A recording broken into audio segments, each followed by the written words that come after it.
Alright, karibu sana mpenzi mtazamaji umoncho omosiomeria n'omorigereria chinse chiga chiaragire chinsa ninye emirongo itatu na ibere chiabona omorogoba chitariki na emirongo ibere no tariki 15 mwaka wa 2022 omotenyi noyo kabere motenyi bwa mapenzi motenyi bwa mabudiboidos mudenyi wa mabudiboido so nete tukwarigani one by one moja kwa moja na ndaya masa ya mwana Butambe.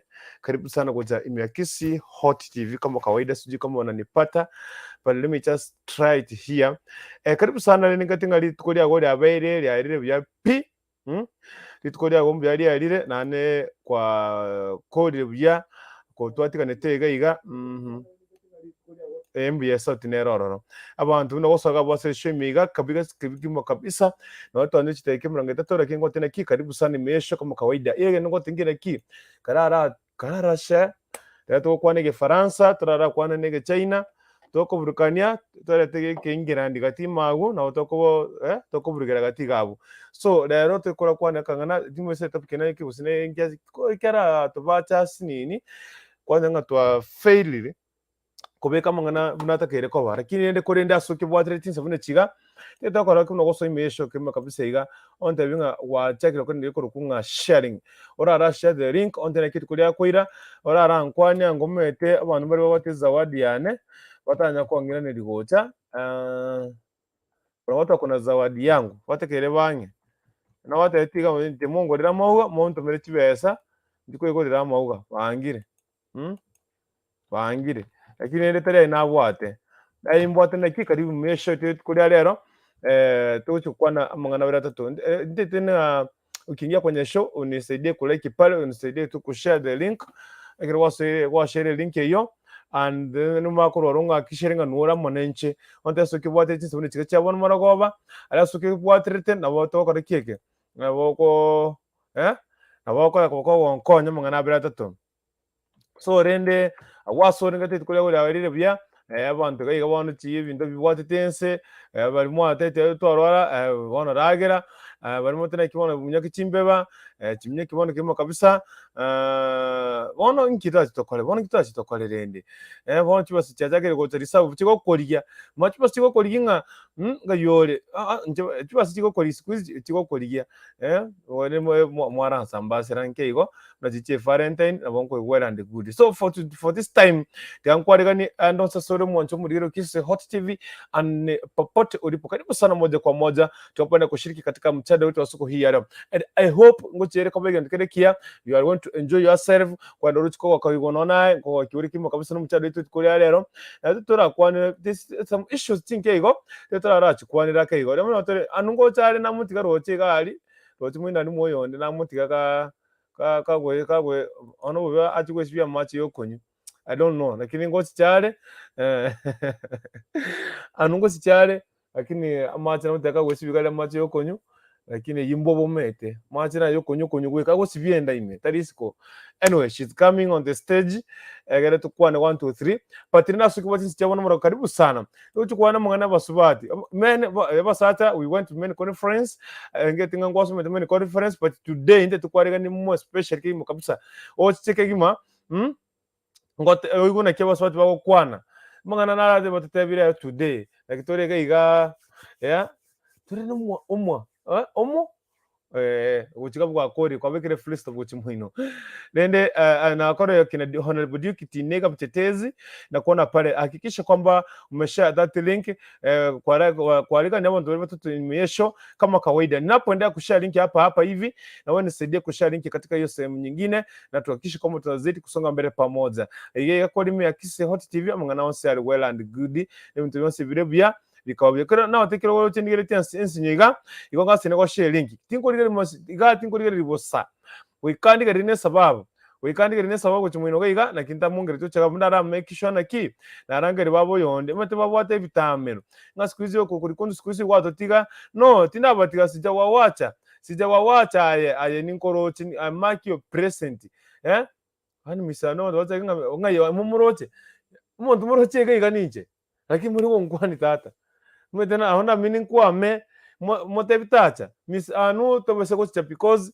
dote nga vera watenga Miss Anu hai wani sasa mimi ndio naitwa Anu mimi ndio naitwa hiyo jina kaki abo chari bora buno bwatrende talento raratiga igo abo chari bora buno bwate na bororire bore bwa mo isomo rore but let me tell you this ocha yobumbe ko wekiande pi kumeki shonete ocha yobu hani misanu mnamsalimia na ako hajafika mimi mnaniona msadi ama leo nimekuwa mweusi tititi ama nimekuwa mweusi pepepe you can tell me so ngote moto cha kile short ko lero mwe tukwanere go basubati abakungu subabeta njitinde banga lero ne bangete ngaba yaya lero nabi bangete genda gukora the next week bono that's what to know today ngote chibata ibanga ebikabo ne bochi batiga what is nkiye chibata ngana naringe ready mete kago sicha ko tebere teriri na ki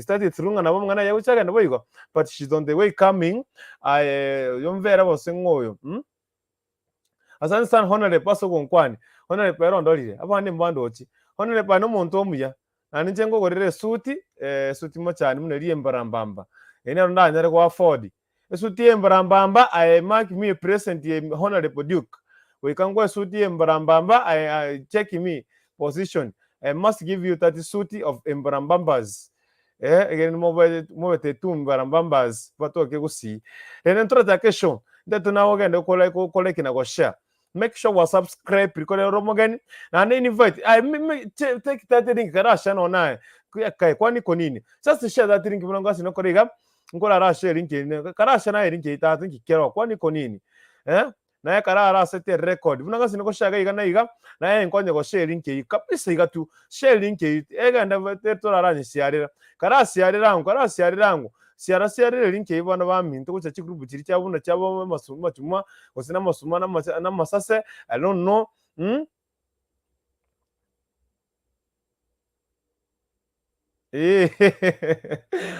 bueno asawa una want to igwana kero go nkwani ute igwana nire ke ntarara megeti weika ngumana data lakini ngo cyane monte biga ngiye kogera misanu ngo cyatu arere ga sobotambe basubati bwana ngara rero ne bangete gaki no mu muronda atu uitire cinchugu uitire chikwere ndichiyo kati sa motoka motabu na maembe onare are well prepared ono kuruga I don't know which we are korera gochi but rene niwaambie mimi nitakuwa msasiroti mimi nitakuwa msasiroti so don't ask me too much over that question but today I hope kwamba utaenda kuenjoy the show na nikawasere mie show kwa like kwa share kwa ra comment na koranga na nuole mweta wantu bari bakobere shunta bamete kibakoro kuno na se comment kwa comment ningo kubona kina nuoro unametu babo yonde no bale geiga unamko bamunganyarebe nuarere utaringe show no utenganyarebe utaringe show today but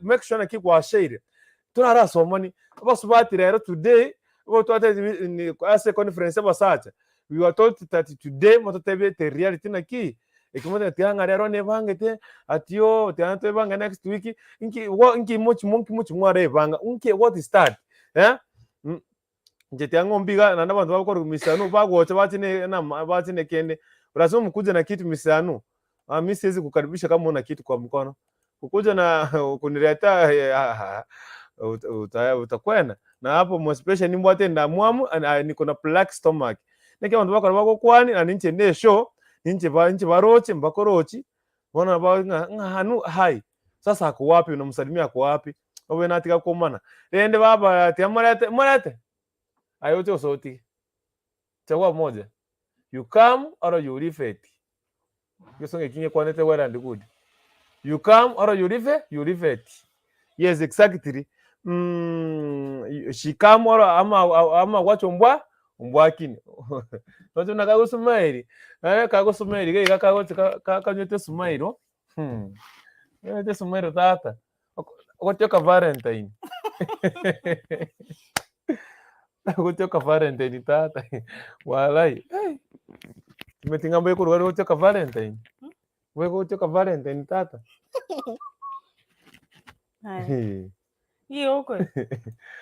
Hello. agotoka Valentine. Hey, Tengo ndaro sega. I missed you so much. I'm back. Wachita ndaka balira I'm back. Huh? Wachita no kamenda kubalira bono mono. Stress. Ya Valentine tata. Stress chambariri kaiga. Karibu gocha gaiga abantu bange ko kwani bana bako kwani nani bakorochi. Mnisalimie mbio. Monkwani gaga. Yani that meaning inganje mbandochi na barochi. They see you only. Wa kwani wanchira na gaga. Njitete unkwani we kanara mika na makonya tati salam. Wankwani. Sasa si unaona watu wanasema waache kulalamika bwana. Waache kulalamika. Tiango tebiga. Vincent babu. Monyeke hivi. Mwato yako toka Valentine. Wa. Nje kitaka kwa wewe. Acha niwaambie ukweli. Unaandika? Na usunika vibaya sana. Na nimekuja kuambia ukweli wa maneno kwamba Valentine yangu haikuenda mzuri, nimekuwa nikiomboleza ndio maana sijakuja. Atukiomboleza kwa nini? Si kwa sababu bwana sijapata hata maua. Yaani monetari kwa yao vaga kyange naenda maua 70 bob. Na naro chabari wa advertise mpaka 40 bob. Babo yone ngawa, wa Vincent babu ati ati wanakupea walikuwa wanasema bona ika Valentine bakaka chimba go ime. Imagine. Walibansi bari kwa wenye walikuwa wanajisifu. What happened? I don't know ngoyo. What happened? Oyomvera gusengo metege chine kiga ave yomvera moni nani? Vera unajua kuna unapotea sisi hii mwandishi imenipotea kidogo. Wose ngori bwana. Munarombolete by the way. Kuna mtu amenipotea. Anyway, aisuru lakini ndogo cyoko n'umuntu gotyoka Valentine. Yeah. Valentine yarengengia tiwangu tei. Ngene wache teko rotarengesho. Tetebekene. I was nursing my wounds. Ondetayo at least ondetayo goteti naki akisi utupe namba yake tumpigie simu. Basa at least waniwishie happy Valentine. Baba ona rebodiki mtetezi. I don't know what happened. Ako sage sikinya hata wewe kora ako ngamisukunyu ngene natitaka koliki. Hakuna mtu alinitafuta. Bana barega ni batesho barega ni batesho bachingaba. Bamwonyere. Anyway, my Valentine was good. Obe. Sasa wacha niwaambie sasa. My Valentine was good. Very good. Nilijienjoy hadi nikasahau. Obe. Ndio maana siko kwa huko. So welcome to the real life. Tuko hapo kijana sijana niambia nini vitu ananiambia zingi kwa akili yangu. Anyway, nataka kwanza niambie. Alisema nimeenda sijui men's conference. Before sisi wenyewe tuanze kuongea. Nataka watu mtuambie men's conference mliambiwa nini? We were told mtuambie hii kitu mnasemanga sikuwa nimejipanga ati unajua muzi zangu haziko ati sasa tupange next week. Yani huwa mnaacha nini mnapanga ndio mnaweka hapo mnakuja nayo. Mlifunzwa nini? Vitu mingi sana mnafunzwa men's conference. Sasa mimi tuambie kwanza yetu leo hiyo utakuja kutuuliza tutakwambia. But for today lazima pia sisi tujue. Wasema wanaenda wanawapoteza huko. No, we were nigga sense. We were tell you just tell us first. Ndio tuwaambie cha tuliambiwa. Hiki tumesema sikuwa nimejipanga, ati huko umeniambia nijipange, ati sasa I don't know. Yani mnajipanga nini? Kijana wa wenyewe walete vitunguru akaribo kuma akaricinsaga wana niti bakero ngolio bari wana igwete nare wamakororo wa frustrate mwana ubande bakori gwakera nse siorori kwani mwatete gutuita ngagimo kwebekera ni bubigo mnataka kutua nja bono gao let kwanza we know okay mete ntrasa ananja mungu tensio mirinso agekuru ganda aragotiga babo na bodinega barako gendi babo hona bodinega wanakuleta mbio kwanza. Tinega tafadhali mtuambie kenye mliambiwa men's conference. You once tell us ati uko poa sana. Sasa ndio wanaanza kukuambia Vincent Soko. Tunasikia. Thank you. Thank you. Kuna mtu hapa amenikaribisha. Let me show you. Nani huyo? This one. Who is that? Uoni huyo? Huyo. Huyo Vincent Sokoro. Si huyo. Vera. Uoni? Vera miss anu welcome dear. Yaani mimi amunione fanya hivi. Isho. Nimekuachia. Jua wanioni. Na mimi wacha mchezo. Na mimi wacha nifanye nini? Nikwende. Wacha mchezo. Mimi nimekuja nimefungua, nimefagia, nimemwaga maji, nimetengeneza, yaani hawanioni. They don't see me, they don't look at me. Yaani sio rena chitenga mama Valentine. Obwanchani. Yeah. You Afuaterereti. No, they have not fuaterereti.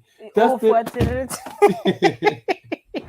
Ofuaterereti. Yo, yeah. Ofuaterereti. Ngotanga guy who was the first one here.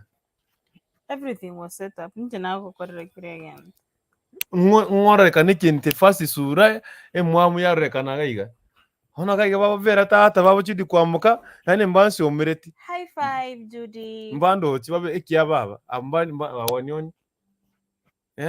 Awanioni. Ulisurpriseiwa? Hiyo sasa ndio nini? Wa surprise tu because I remember nikiwa na wewe ulikuwa unasema Valentine. Hiyo siku nyamaza. Wacha nikwambie. Wacha let me tell you. Wacha niwaambie. Wacha niate kitu. Wacha nikwambie. Sasa ngoja niwaambie ukweli. Venye ulikuwa unanisumbua. Wacha niwaambie. Nilikuwa na kuntu the 14th of February. Tulikuwa na nyinyi hapo. Mimi mnajua si. Nyamaza.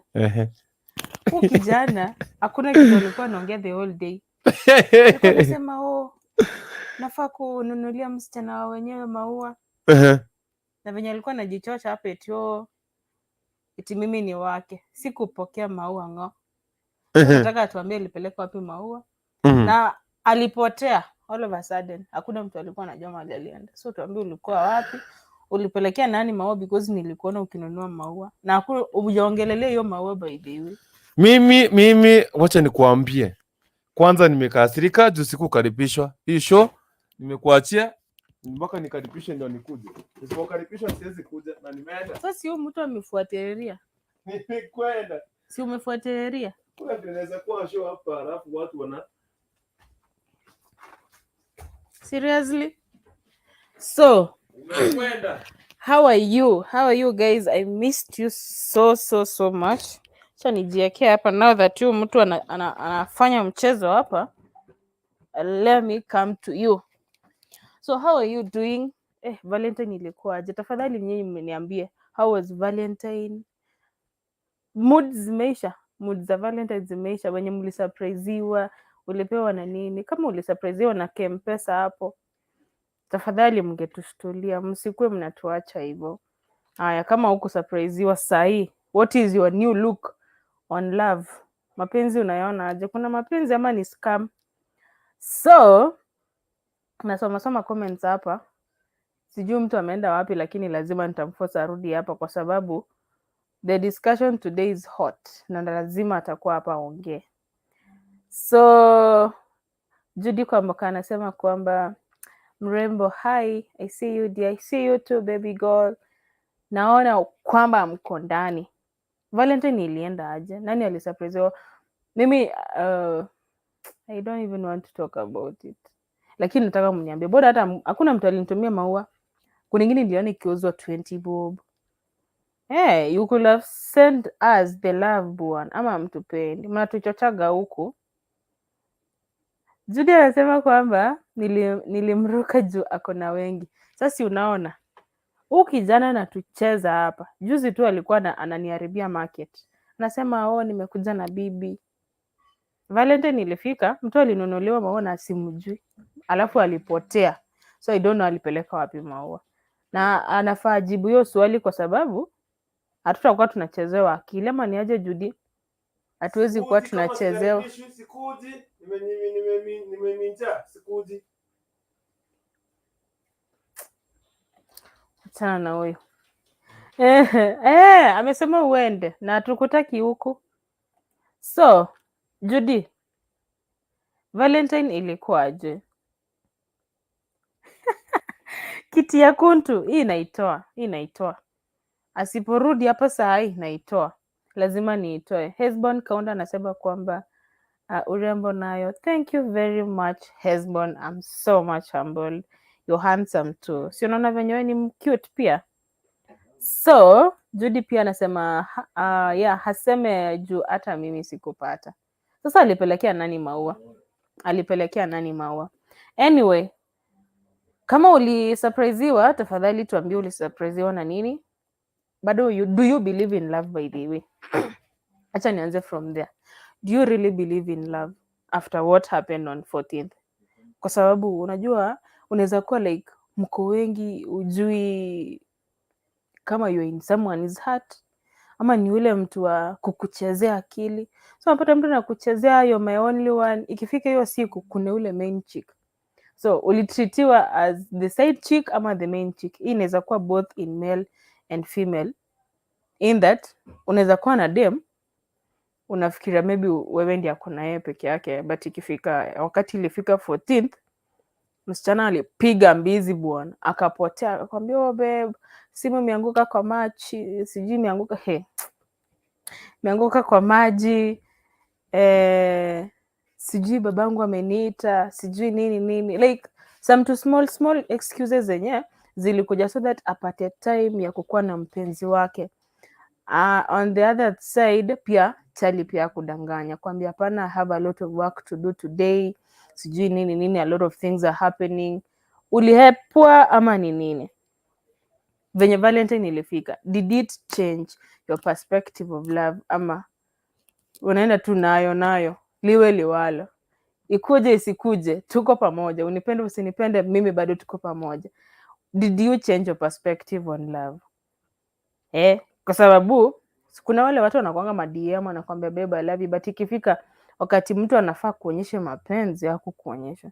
Do you agree that kuna kuanga na mapenzi ama si lazima uonyeshe mapenzi, lazima mapenzi ikue all through? Kwa sababu I was hearing some people wakisema kwamba mapenzi inafaa ikue all through. Of course yes, it is supposed to be all through, but I believe that maybe on 14th nile wakati mtu anafaa ku-appreciate that anapenda your presence, that anapenda what you are going through all together, despite the challenges, the ups and downs, bado anashukuru that mko pamoja. So what do you suggest? Is it good that tusurpriseiwe? Did you change your perspective on love? Hebu na ucomment hapo chini. I want to really know what do you think on mapenzi after 14th. So na wale wenye niliona status nyingine walikuwa wanasema kwamba kama kuna wale wasichana ambao wako kwa nyumba on 14th, kama ulikuwa kwa nyumba inamaanisha una date bwana ya mtu. Do you agree? Kama ukupeleka out, if you have a girlfriend, like for example mimi I have a girlfriend, ama if you know of a girl mwenye on 14th alikuwa kwa nyumba, it means ana date mwanaume wa mtu. Is that true? Ama ni maybe alikuwa na date mwanaume ambaye hamvalue, ama yeza na mvalue but hakukuwa na uwezo wa kumnunulia that gift ama kumappreciate. Na si lazima umbaye gift by the way. Ungechukua some time mwende nje, you hang out, you speak about your love, about everything, mkae chini muongee. It's not about gifts all through. Kama una agree, it is not all about gifts, but it is all about spending quality time together. Na uniambie. So nataka kuona mnaniambia nini hapa. Judy anasema kwamba ilikuwa poa kwangu. Unaona, Judy alisurpriseiwa. Watu walisurpriseiwa vibaya sana. Sasa hizo gifts zenye ulipewa Judy, si tu share ama ni yako? Anasema kwamba mbona wanaume ndio wapeane maua, mademu pia wasurprise wanaume gaki. Yes, hatujakataa. Like it is a win-win situation. There is no one is expect maybe mwanaume akupe maua, demu asikupe. Inafaa ikwe 50-50. So that mwanaume asikuwa na feel I'm the only one who is in this relationship. Hope tuko pamoja. So inafaa ikwe 50-50. If you don't have anything ya kupeana, Msichana atenge wakati wake, kijana atenge wakati wake, waende nje, wakae chini, waongee their strategies about the love, ama hata wasiongee anything, at least they share quality time together. Ama because I don't believe that love is all about giving gifts. Kuna wale wengine they are not privileged kukuwa in the position ya kupeana gifts. But mimi lazima utanipea gift. So Judy anasema tujipende kwanza. Yes, self love first. Unajua, if you love yourself, mtu akikuja kwa maisha yako atalearn kukupenda pia the way you love yourself. So hizi niambia that you don't care about yourself, then you expect someone, mtu mwenye ujui. Remember, your boyfriend, your girlfriend ni mtu haujazaliwa na yeye, so akuje and then you expect that akupende more than you don't love yourself. So ni vizuri wewe wa kwanza ukuwe wa kwanza kujipenda zaidi. Jifanyie yale mambo ambayo unataka mtu mwingine akikuja akuwe akikufanyia, so that akikuja yeye anafuata tu mtindo, si eti anaanza kuweka strategies zake kwa maisha yako. And then Hesbon anasema kwamba kama mimi nilingoja maua sikupata walai. I'm so sorry Hesbon, uko wapi sahi? I'm gonna do a redo of a Valentine because I'm gonna surprise you. Uko wapi? Pin location. Nitakutafutia maua, nitakusurprise. Alafu msichana wako asinichape. Mwambie hivyo. Mwambie nimeji-offer. I'm gonna surprise you. Alafu anasema Judy anasema kwamba kama uko na mpenzi na mimi nipende kila siku. Yes, that is what you are talking about. Kama uko na mpenzi, tafadhali let the love be everyday love. Si eti ni love ya leo kesho umewacha. Si eti ni love ulikuwa ni express on Valentine Day peke yake.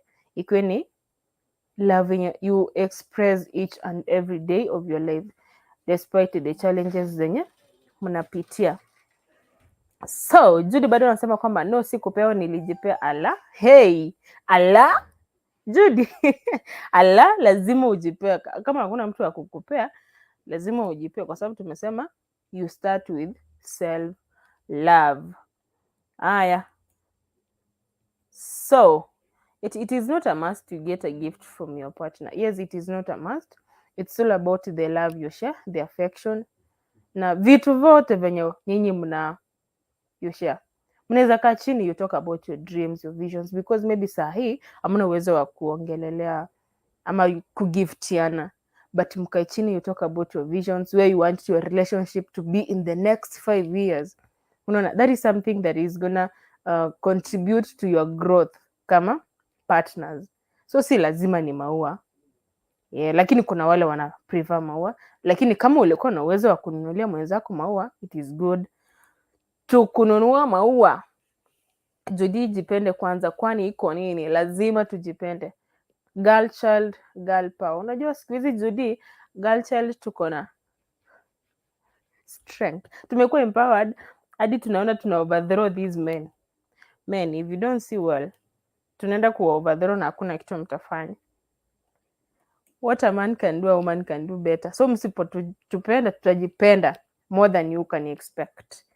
So love is not all about surprises. That is very, very true. But if you are in a position to surprise your partner, it is good to do that because it shows appreciation. It shows that this person mwenye uko naye huwa unamweka kwa mawazo yako. It is that person that you appreciate.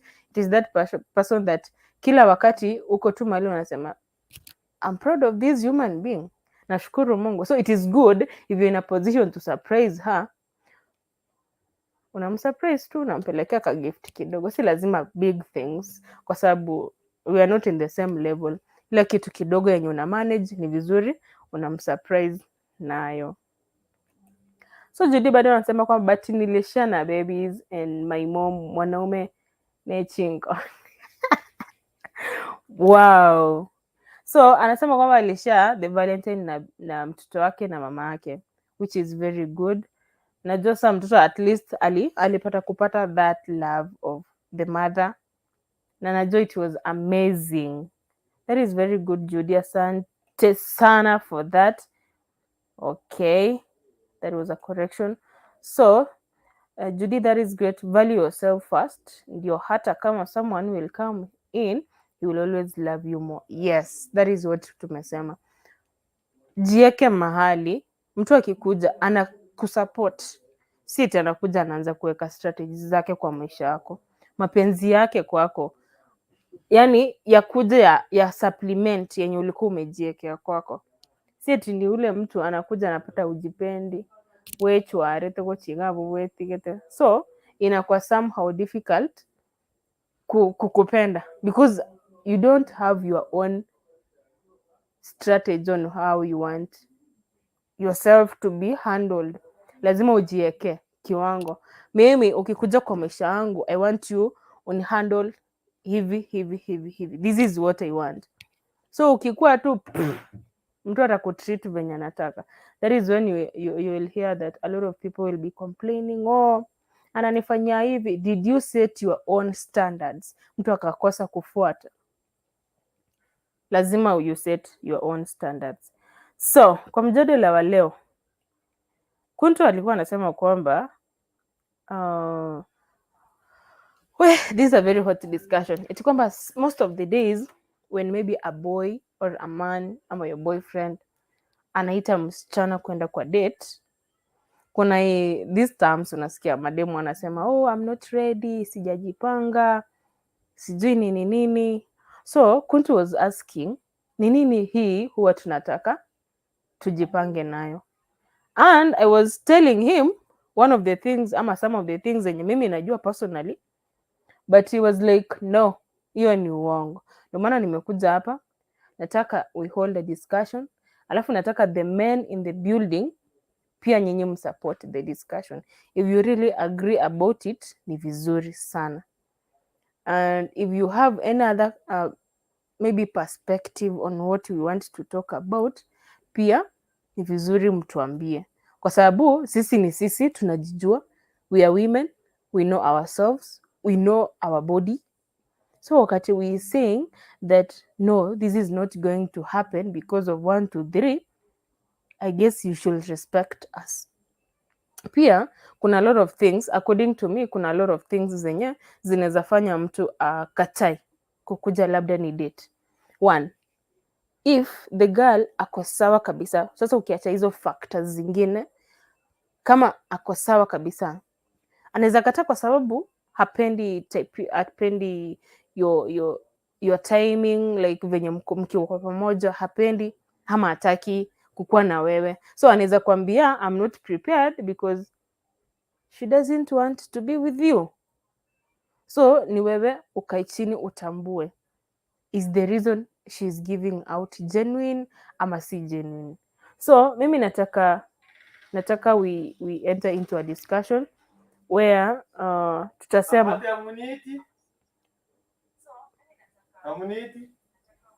so ameanza hapa tena kusumbua. Wewe kuja hapa. Sitaki kusumbuliwa. Kuja. Yaani watu hawaniiti pili. Kuja. Unasumbua sana. Yaani hata kama nilienda tu hivi. Yaani hakuna hata mwenye anasema aje? Si urudi. Yaani nimejaribu kuongoza tu, nimeanza tu nirudi. Yaani bwana jamani. Najua unasumbua. So guys, I'm sharing the link. Nataka you join, mtuambie what do you think. Karangi ndikiko kwanini? Tulisema by the way, Judy alisema tukutaki huku. Watu wengi walikataa. No. Hamuniti, niona tu nirudi na mtanda angiri tikangiti iko tu asengenjo. Hatukutaki hapa. Unaona unauliza ulikula nini? Yaani hamwezi niita, yaani wewe kwanza Vera. Yaani wezi ni That is the link guys. Nataka acha nikupe staki. Najua utakuwa hapa kinipigia kelele. Huyu mtu hajiwagi kunyamaza. Ngoja. Hiyo haraka ina baza kwanza nikunywe hilo. Kwanza nikunywe hilo. So, guys, tafadhali I want you to come. Hebu na reduce your sauti wewe. Karatiga. Kuja, Muniambie what do you think? Kunkunja was saying, mwanaume anaweza kuambia hajajipanga kwa sababu hataki kampani yako, hataki kukupea mali. Hey. Understand? Hey. Sisi ni lazima you should learn to respect women. That is the first thing you men should know. You should learn to respect women. Wakati mwanamke amekwambia no, it is a no. We mean it. We mean it. So you should you should say anything and then we follow. No. Tumesema hapa sasa hivi we set our own standards. So kama mwanamke amesema ni Z, and I mean ni Z. So, anasema kwamba I'm humble lady Lilian, utazoea kuniita Vera na sio jina langu. Okay. So, nimetuma hapo link, tafadhali you can join the conversation. Please. Yaani unakuja unaniambia sina socks, tunakupea. Sina kiatu, tunakupea. Mwanaume mtoto wa wanyama anapiga mchengo kutoka asubuhi mpaka jioni. Surely. Yaani unaona? Aya, another thing apart from that, nikingoja watu waendelee kujoin, tafadhali click on the link nimeituma hapo, then you have this discussion. Another thing, women are controlled by hormones. What hormones? Ulisoma biology? And so hormones ziko home, zina control kutoka home. You cut them from home, ukienda unena nazo. So they want to control you from home. Oh. So sisi diana teatra kwane kene buyiga. We intuka ngana kicho abasasi ntubati chomoni chiko ko control na ki. Tuwese kora shopping, tuwese ko kana renti, tuwese ko mura saruni, tuwese ko that is your responsibility. That is your responsibility. Mwana mboni siwa wazikuambi. Wewe kiama hivi ndo nilikuwa unanifanyanga, ananifanyanga hivyo huyo sijui ni anaita Judy. Judy unanipenda kunifanyanga tu hivyo. Yaani wewe unataka saruni, kiatu, mimi nikikwambia sitoka ngonchirende. Ati ngo sikuwa nimejipanga, ati yo unaanza kukasika. Lakini basi kwanza basi bwana sasa nje ngolisi, babo yo ni mwino gaba kari kama. Which is not bad. Maybe uwezi. Uje nipea mimi nishindwe. Ngante berere.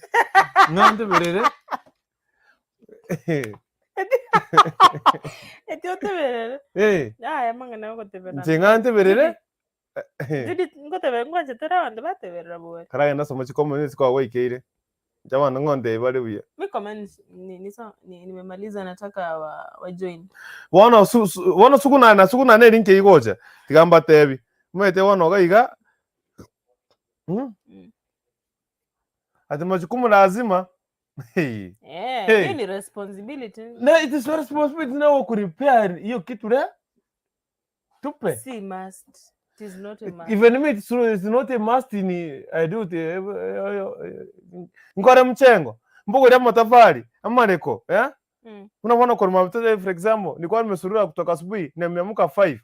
Ni mtu analala 4. Unaamka 5. Unasurura kutafuta. Kwa Omwachi onse. Wate ko none yanga ero soka. Woko musabo kolina. Nene kwa tingonya. Toko ngane nente berere. Kwa bane watu kokora. Nje ni kuna ki. Wana wandenga siko nimejipanga. Sina feelings. Wanaume. Hiyo lazima tutaacha. If she is not giving you, na wewe achana na yeye. Usimpe hata 10 pop. Watana ngangane, aende tu hivyo. Aisha hata unapea. Judy, ameikupea hata 10 bob, hiyo yenye ana complain. Huyu wacha kuja kuona vile amejivalisha. Acha kuja kuona vile kumrembo. Anajipaka mafuta mpaka kopraoni anapita wazungu. Mimi kola haia. Kwani ni doll. Mnataka kutucontrol as if sisi ni dolls. Hapana. Give us. The Bible says mwanamke apatiana mume wako hakia. Kwani haki ni nini? Bible gani? Haki ni nini? I'm asking you. Sasa unaona hujaipeana. Just tell her to come. No Judy, if you have not given you. Okay, so ngona kwa ngona kitindi. If you have not given you. Ndio mimi netiwa. Egiacha. So Tafadhali watu click link. Acha niwapatie link. Tudi nataka asi kuri kamera. Ora buno mwana yaro muri buna murendete antu ni kya ukwana. We ngwa kerete munguru ngwa sabete kono. Ngwa tukwa Ngwa tokurikani. Ya muntu musiko kurukuna era liliani. Nanyora bono ontano kiri nane tati tantu mireli uga. Kamotembe kechiba se mpesa ngene ngigurire. Ta ngurire uga. Chiba se chiwe kwa mpesa niende kwa duka nijinunulie mwenyewe. Na mwa ya chini kabisa ilikuwa 5000. So angenikata 4000 mimi niongeze 1000 ninunue. Liliani gore mic gore ne kamera. Oyo, tiamulete. Akimwandetere goche oyo.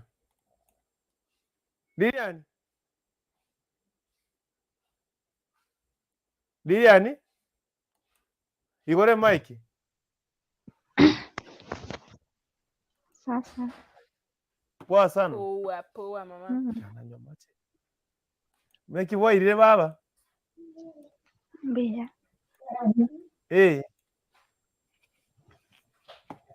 Karibu sana. Mukwane. Na kwani mukwani. Rero seria chakira. Lilian. Wasa na kwani ngio taka mukwane. Hello, Lilian. Lilian. Hello. Mnanipata? Tunakupata. Tunakugeti. Kurukuntu sarakasi ni ya nini kunayo hapo kwa studio? Kyoko chicha okwani muntu otale ngororo nje muntu mani ondoro turi utejiko nkwani nande mochi nane kyanti ile gawe. Basi nilikusalimia kwanza. Mimi sikuona salamu yako na uli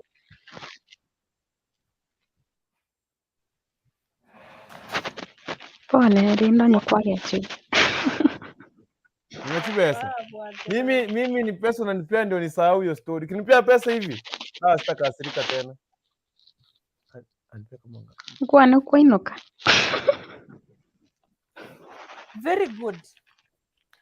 Very good question. Ira niri swali iri ga koranje. Ona sitakusamia api. Sitakusamia api. Ira niri swali iri. Si narukwa. Nitakupa tu. Kama ni pesa nitakupa. Anyway, karibu sana. Asante sana na kibwa ile kurwawo. Thank you so much. Hapa tuko sawa.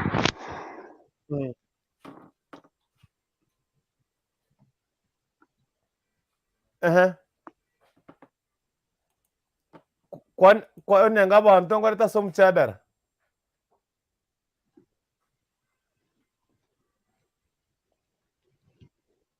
Lilian? Sasa network ye. Mnakura pesa kijana mwingine kama sasa Valentine.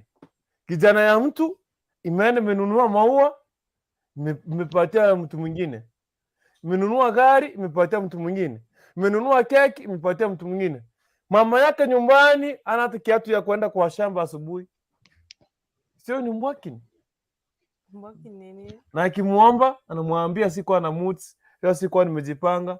Atio sasa kama hawezi mpe ateverere aguseguse hivi ile tena Halim Hamida. Acha kutumia majina. Mimi unajua wanifurahisha. No. Vera ni kama amekwama. Hamida. Naam. We mpenzi wangu bana, karibu. Vipi? Sinaomba ufungue kamera kuona vile unarembeka. Mmetu nyota ni kando. Nimekutunza yani mtoto round, mtoto brown, mtoto chocolate my friend. Yani uonyeshe sura yako jamani, ndio niogope. Nani? Sura yangu unatakiwa kuona ni bwanangu. Sasa useme wasikie. Useme wasikie nini bwana? Useme wasikie. Nani anasema asikike? Usiseme hivyo wasikie mimi ni bwanako. Halo. Vipi, Halima, mmeshindaje? Anu, mambo poa sana, ukoje? usalama? Umeenda za wapi? Nimekumisi kweli. Mi niliwamisi, unajua nilikuwa nafikiria kwamba kijana ya mtu angenikumbuka siku ya Valentino. No, she's smiling Valentine's. Actually, she's looking Valentine. If you look at well and good, you can see. It's not like Wewe me. waumwa ndo maana hata waongea. Babana na hali zako.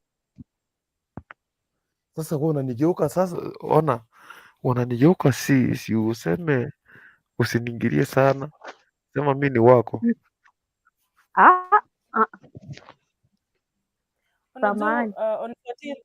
On 14th huyu kijana alikuwa up and down.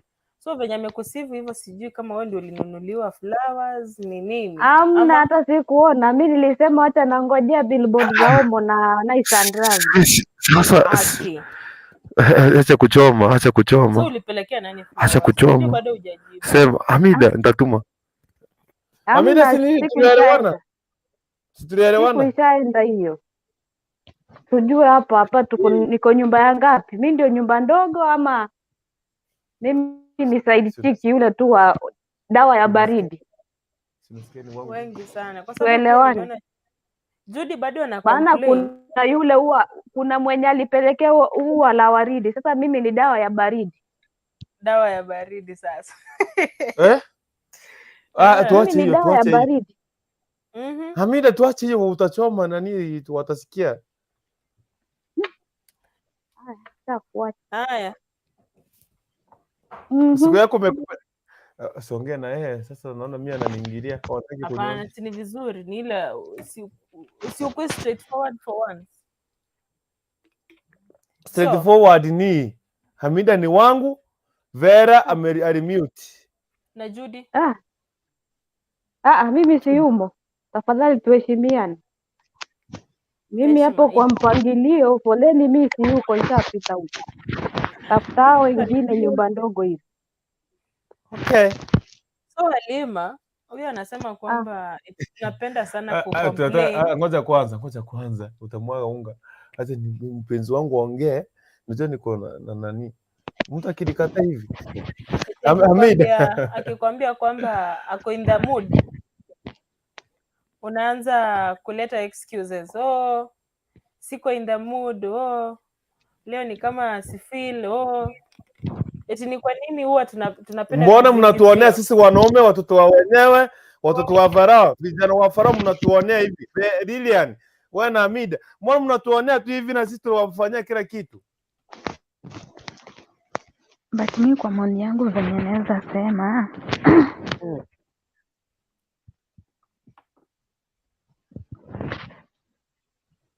Yes, Lilian, tuendelee. Okay, nilikuwa nasema kama unapenda mtu, unajua hakuna venye utakuwa unampea excuses. Akikwambia ati nakuhitaji siku ya leo, hakuna venye utasema ati sijui I can't make it, niko na nini. Hakuna kitu kama hiyo. As long as you love someone, naweza sema aje, you will make sure you will sacrifice yourself, your time, and at least umuonyeshe pia wewe unampenda. Yes. So hakuna nini. Okay, naweza sema aje sasa, mimi wenye wanapeananga my excuses sijui, but as for me personally, what I can say, if I love someone, nitakuwa I will be available anytime akinihitaji, mimi nitakuwa tu. Amen.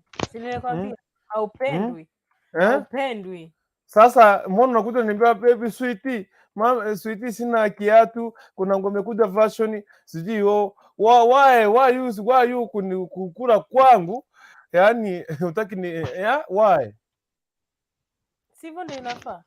Mimi kwanza siwezi taka nini kukula pesa ya mwanaume, anipe asinipe, najisoti mimi mwenyewe.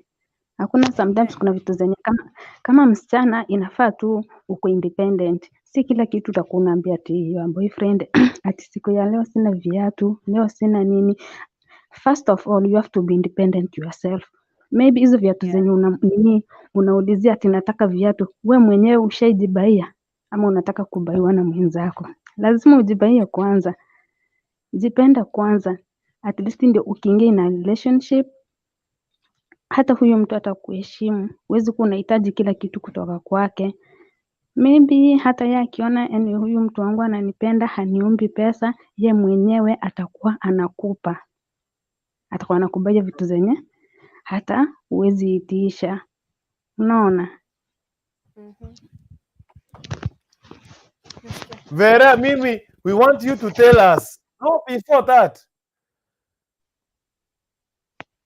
Yani kama upendi mtu unamwambia huko umejipanga hivyo, yani mnakuanga mmejipanga, ni hiyo ni aka ne call it ni scenario ni kaneno tu mmetengeneza ambayo ya kusema kwamba sikuwa nimejipanga, sina moods, sina feelings, nika kitu mmetengeneza mnachiwekelea tu kutoka juu kanafunika.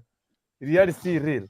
Maybe tuseme kama niko na mpango wa kando, naweza sema yenyewe ati naweza mwambia I'm not ready. You know, sometimes girls tunakuanga okay, tuko different, hatuko same. Karakta yangu si karakta ya Anu. Unaona? So, naweza sema mimi ama double dealer, niko na watu wengi. Sasa tuseme kama partner amenihitaji naweza mwambia siendi na hapo nataka kuenda kwa mwingine. Si unaona? So hapo ndo unapatanga ma excuses, mtu anasema oh, leo sitameki, leo sina kitu fulani, sina fare. So unaona vitu kama hizo. No. Wacha kuepa. Kuna hii, no, you want to talk at this situation. Kijana wa mwenyewe amekula ugali, amekula vizuri, uji, hadi mapera. Sasa akokuwa amejipanga anakungoja. Si unaona unakuja. Nani tumiti kwanza. Alafu anakuambia, si bacho ufanye kitu nionjeshe kitu kidogo. Sina mtu. Akikuza baby. Nikuza sina mtu leo. Unaniharibia. No, don't touch me. Sasa wote yani mko pamoja, siri ya kumuita akuje. Mko pamoja ati usiniguze, sina mtu. That's what I want to ask. Mkiwa pale mmekutana, mko katika kama ni single room, ni private place, para hakuna kutengeneza nyimbo, para hakuna kukusanya sadaka my friend, para hakuna kufanya nini, hakuna kufunzana kitu pale. It's straightforward. Ati what, yani kama upende mtu, mbona ulikuwa umeenda pale na umefika mpaka hiyo sehemu? Tell us.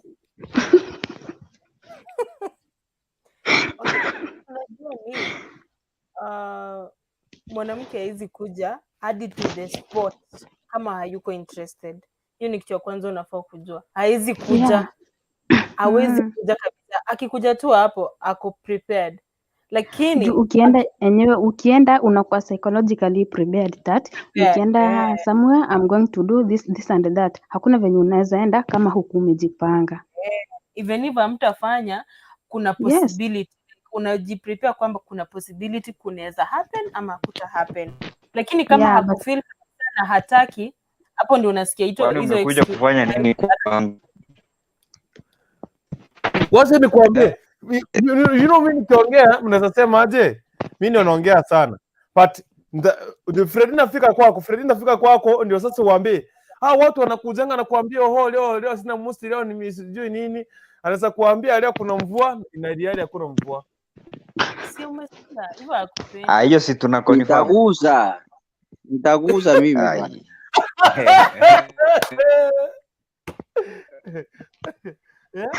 Sasa hiyo that's the really men conference. Unasikia? Kwa nini unagusa na confirm? Nikwambie hiyo inajibu.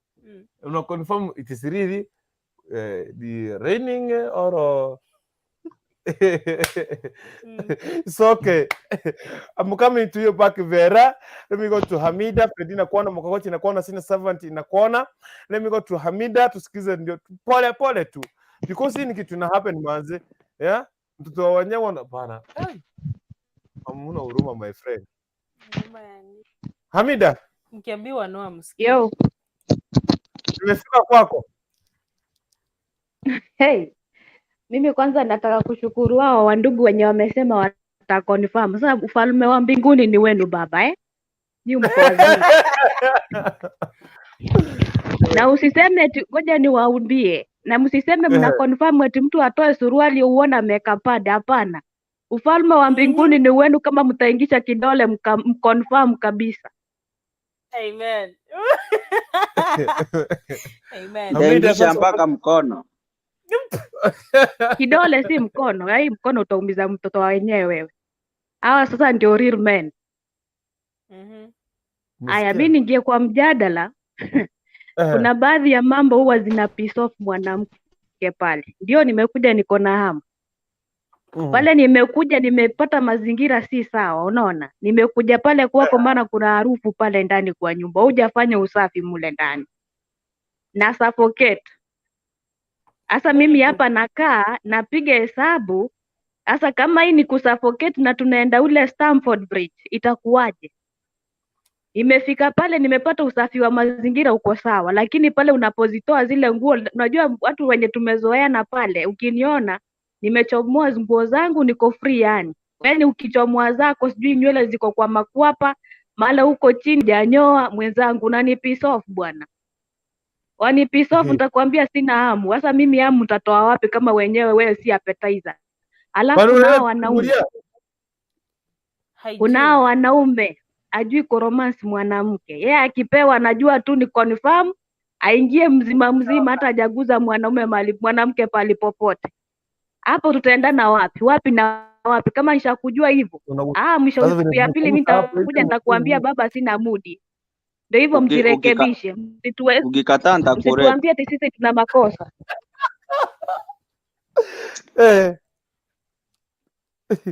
Yes, Amida tuendelee. Wewe Fredi na kufukuza. Amida tuendelee.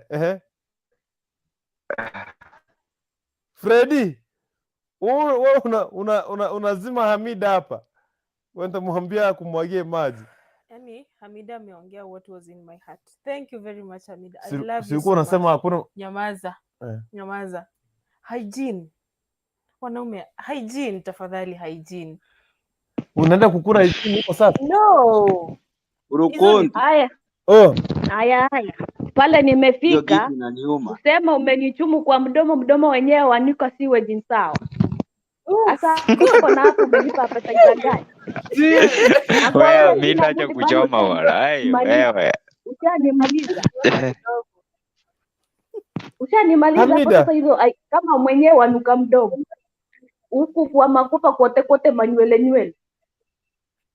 Amida, acha nikujibu direct. Sasa itatoka wapi? Mogoti. Itatoka wapi kama wewe hata wewe mwenyewe mwanaume. Pale nimetoa zile nguo zangu, kuna zile vitu zenye zitakupiss off, unaona? Hata hiyo huo uti wako utasimama. Utasema nimepigwa simu, kuna mahali naharakisha BBS, kwingine tutaongea hapo, hakuna kwenye umeenda, ndivyo hivyo umenifukuzia. Ukweli labda usimkisi. Wanaume msitulaumu sisi. Ili hali mimi ndio mchangia. Mimi nimekuja pale, nimekuja nyumbani pale kwako. Nimepata CD ile mpira wa mapenzi. Umeutupa kule chini ama sijui umeuficha wapi nikauona umemwagika pale nje na mlikuwa ushatumika. Mimi appetite inatoka wapi mtoto wa mwenyewe?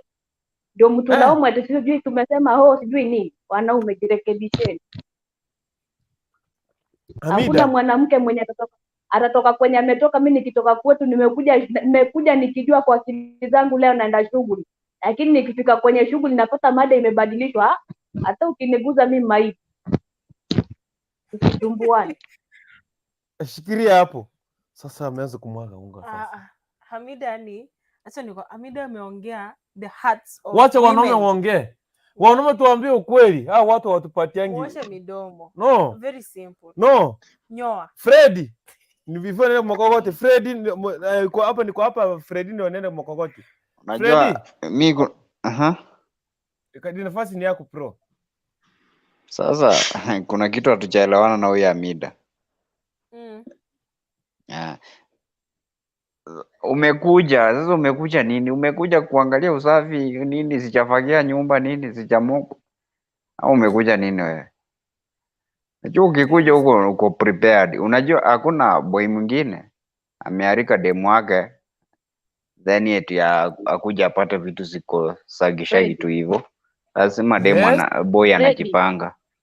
correct. Freddy, ngoja Alafu nikuambie. sasa Freddy, hamna Hamida, haja hold on. nikuje pale tumechumbuana ama tumekulana pale ndani, harufu ikatoka ukaenda kusema mtoto wa wenyewe Halima hajui kuoga, ile hali nimeona dalili zilimo huko ndani. Hatuna haja wanaume mwatulia vivia jina pale tumefanya shughuli tumemaliza, ukasema Okay. Halima nilimlangua pale, nilikuwa nasikia nanuka, Hamida, ili hali malazi yako hayakuwa mazuri. mwagia maji Hamida. Sasa we Hamida, ukiona hivyo ni jukumu yako utekeleze hiyo usafi bana. Exactly. Wezi osha mdomo yako. Wezi osha mdomo yako seriously. Freddy tuendelee. Wacha Freddy aseme. Nitawazo. No, Freddy. Waambie kwani neti yenu imekuaje? Waambie kwa tunakupata kweli. Kurukundu.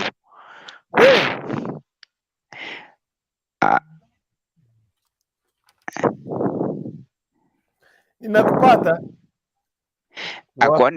Kwani wewe tukikutana na wewe mdomo wangu ulikuwa chafu ama ni hiyo siku umeiona mdomo wangu sasa? Correct. Unaanza kunipea ma excuse. Mi huwezi nipea ma excuse mimi. Mimi kibinafsi hata ukuwe na mwili gani sasa.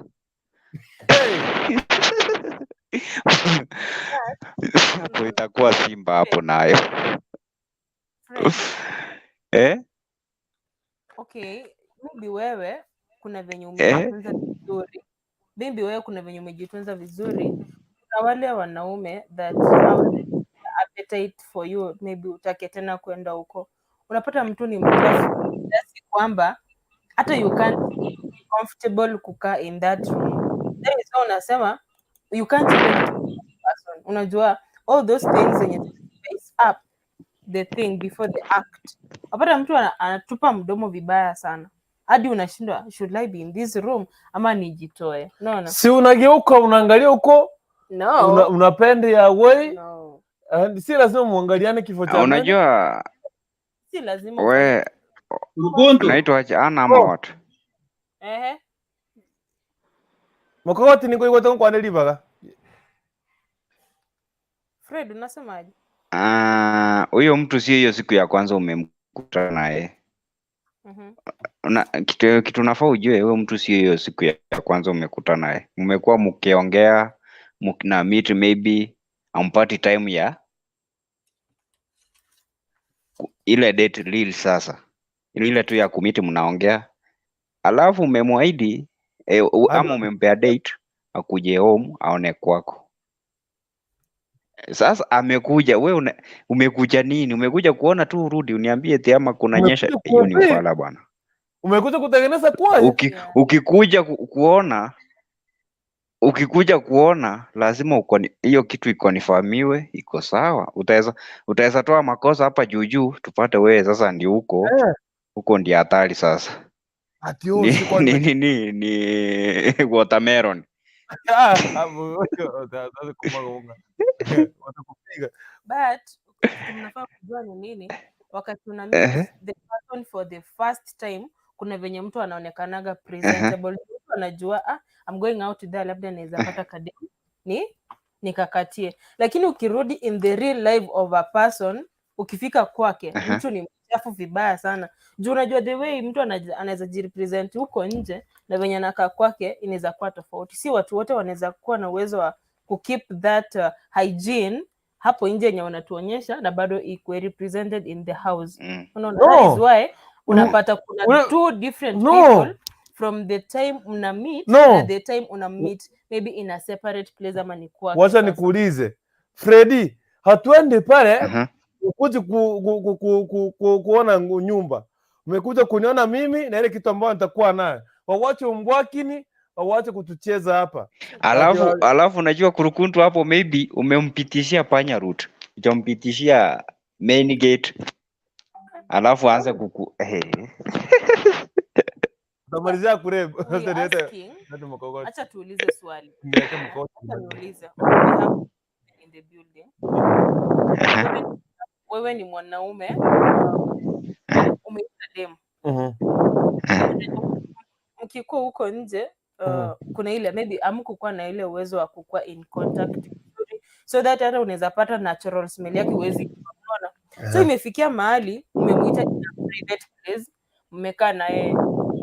So upate mtu anatupa makwapa, inatupa vibaya sana, like akona a very bad natural smell, maybe ni mtu atumii kama deodorant hizo vitu, anatupa vibaya sana.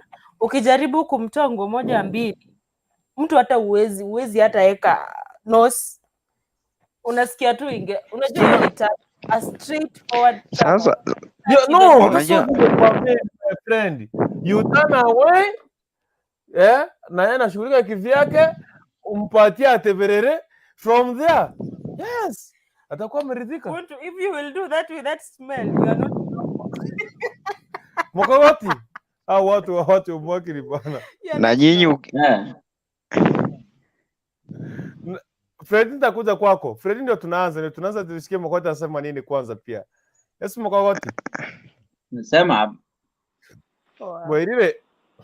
Mimi nasikia venye mnatutusi hapa nyinyi wanawake ati tunanuka mdomo na iliali nyinyi amnukangi. Wao ni watakatifu. Mwenyezi Mungu. Hatujasema tunuki. Tumesema hygiene. Kitu ya kwanza hygiene. Mama, acha nikwambie, wanasemanga mwanaume ni chasho. Unajua mwanaume asiponuka chasho huyu si mwanaume. Yes, so correct. Perfume, mom, Miss Anu. Anu, no. Alima kidogo. Lakini si ya Odu. Hamida. Alima kidogo. Si mmetutusi hapa mimi nikiwa nimenyamaza huko nje. Sasa acha niwaambia hawa wanawake. Unajua perfume kitu imekuja kuharibu sasa hii dunia ni perfume. Kurukundu. Hii perfume usipojipaka perfume ndio utajua kama unanuka. Na hii mafuta wacha tujipaka ile mafuta tulikuwa tunajipaka ile ya kitambo, unaijua ile nitros ile ya ng'ombe hii tulikuwa tunajipakanga, ndio utajua mwanamke ananuka kama mwanaume. So acha sasa nikuje tuta point hapa. Ninasikia tunatukiwa. Unapata Miss Anu, nimemwambia akuje huko kwetu, ametoka sijui ni Marani, amekuja huko Bomachoge, amekuja date, si ndio? Yes. Sasa huyu Miss Anu amekuja wamesema ati mimi ni mchafu, si ndio? Sasa na wewe nipate na wewe ni mchafu. Umenielewa? Amenielewa? Miss Anu, umenielewa? Na mimi nipate na wewe ni mchafu. Unajua msichana unastahili kuchikata. Umeelewa? Kanisha haraka. So nipate ujikatangi uko na Green Stadium. Umeelewa? So hapo mwanzo kusema sisi ni wachafu. Sisi wanaume kusema ukweli, yule mwanaume unaweza pata amejipanga ni huko town Nairobi. Lakini huko ushago huko sisi hatujipangangi. Unakuja upate nyumba venye iko ufagi. Umeipitishiwa ndani ya nini ya msitu mpaka ukafika kwa nyumba. Unapita kwa dirisha bwana. Kwa dirisha ulipita kwa dirisha. Tujibu hapa. Mbona nipite kwa dirisha? Jibu. Acha kutuchocha bwana. Ngeti mbona. Mzanu nataka unijibu. Umepita ya dirisha. No. Ujaipita? No. Uisia sasa. Sasa ukipita kwa dirisha ile nyumba wakati nilimpitishanga. Sema ukweli. So, nani Mokogoti. It means you basi yako date tuseme mtu age mate wake. Huyo amedate au masaponza baby. Kama hajapita kwa dirisha. Huku date pia high school. So, na kuna kitu kingine Urukundu. Sasa nataka Alima, kuna kitu kingine alisema ati mimi kama mimi mkisi nimekula ile mahindi karanga wala iwezi kuja urudi. Ati ukuje uniambia ati unanyesha. Nitaingisha nisikie kama kuna nini huko niangalie bwana. Kuna mvua. Kuna mvua na ukipata alima ndio maana nilikwambia uende kwa Kisini kuzuri. Kisini kuzuri number 1. Na kuna wanaume wengine hapo maandiko. Mimi siwezi kuajiria hata ufanye hivyo. Ulikuja kufanyiwa shughuli bwana. Huku kuja na urudi. Yes. Imagine anakuja. Na kuna kitu kingine nilisikia mkiongea ati mwanamke akuje kwangu aniambia ataki. Warai hapo utaweza kula mangumi. Atisira moods. Atisina mood. How? Unajua msichana akitoka kwao. Soda, mkate. Aje Mizanu. Ulikunywanga mkate na soda ya Fanta? Yes, nikidonate blood. No. Tachana mambo ya blood. Hapa tuko nyumbani ya blood. Hapo ndio place yenyewe ni mkate ya United tena. Mkate ya United. Hapa ni watu wa United. Zubarof haiko ushago wewe. Imefika siku hizi.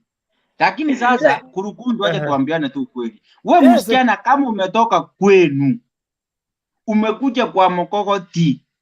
Wacha excuse. Kuja shughuli yenye ilikuleta, umalizane hiyo shughuli, ukipata mimba upate, kama usipopata usipate na urudi kwenu. Na ukiniona mimi ni mchafu, wewe nipe hiyo siku usirudi tena kama mimi ni mchafu. Unajua kurukundu, mimi kitu ya inajua wasichana, mimi ya inajua mimi kama mkokoti. Msichana ukirima mzuri, hata ukuwe mchafu aje atarudi. Msikia kurukundu? Lakini sasa ukirima vibaya na wewe ni mchafu, warai Halima asirudi. Hata Halima kuna siku nyingine alisema mwanaume lazima asukome. So wacha tuambiane tu kweli, kama umeenda ka date, jua ile timing period yako. Usikimbie huku utaweza pata na wale mwanaume masimu anachafua yote hivyo. Nimedanganya kurukundu? Kupita anafyeka. Anapita hata kama iko na maji anapita. Na kurukundu wametutuzi sana. Ati sisi wanaume tunanuka. Na nyinyi wanawake unaweza pata kurukundu unalima shimo ama unajimba kisima, hii kisima inanuka. Umepitia hiyo hali? Hii kisima inanuka.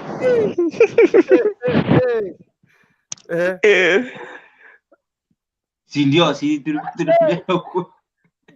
so kwanza kitu hao wanawake wasianze kutuzi sisi wanaume. Hata sisi tukianza kuwaambia Mizanu amenyamaza, unaona penye amefanya ametulia, amesema mkokoti acha kuchoma. Nimeacha kuchoma mami. So okay, go next. Okay. Imagine kijana wa mwenyewe amewaita labda pale ushago, hana keja, ameenda ameomba, amekuja kwa Kurikundu, amemwambia Kuntu, nitakuwa na mgeni leo, tunisaidie karumu. Anasema sawa, nitakupea. Yule mmoja anajisacrifice. Wanapanga ile room, I'm very sure lazima itapangwa, itafagiliwa, sorry. And then from there unaenda kwa duka, unaambia mzee, bwana niokolee, nitaenda mchengo next week, nipatie soda, nipatie na mkate jamani, nitakurefund pesa. Unaweka kwa karatasi na soda unaleta pole pole. Wewe mwanaume unajinyima tu kunywa hiyo soda, ukuli hiyo mkate. Na mtu anakula, ukimwambia sitaende hivi one mali nalalanga. Hapana, sina musi. Sasa video inaanzia hapo. Mimi nitafungua yani Yes Kurukundu. Hapo acha nikwambie. Hiyo ni vitu tumefanya hapa. Hao wasichana unanunua soda, unachafua pesa ya kununua soda na mkate, unajua mpaka maandazi wanakuranga. Ukinunua ukileta kwa nyumba, anasema mimi sikuli. Ukikataa kukula mimi nakula. Hapana. Wewe mkondo anapakisha. Wacha nikwambie hapo. Ukizaa maliza shughuli ndio anakula sasa. Ndio njaa inakuja. Mara ya kwanza naye akuli. Ati niwekee sikuli saa hii. Kurukundu wiki nisemanga. Anasema ako sawa. Wacha ukinini ukipepeta hiyo shughuli. Ndiye anatafuta mahali iko, anatafuta mwenyewe. Urukundu. Oh. Kuna kitu kingine okay, wakati nilikuwa mtoto kuna hii tabia mizani, kama mizani hujaipitia tabia tulikuwa nayo tukiwa watoto. Kama ni brother yako mkubwa akileta msichana, umeipata disturbance Kurukundu kwa dirisha. Umeelewa? Nilipatanga So kuna vitu mingi hapo tukianza kujikumbusha maisha na maneno kama hizo tutayasalia. Lakini patia mwingine nafasi aongee. Okay, it's okay. Yes, nataka kurudi kule. Balikuwa nimeanzia. Naona Hamida anachomeka hapa, anasema ati what? Hakia Hamida private chat vile anachafua hapa. Hamida. Ati why we are dating piki post not picking. What?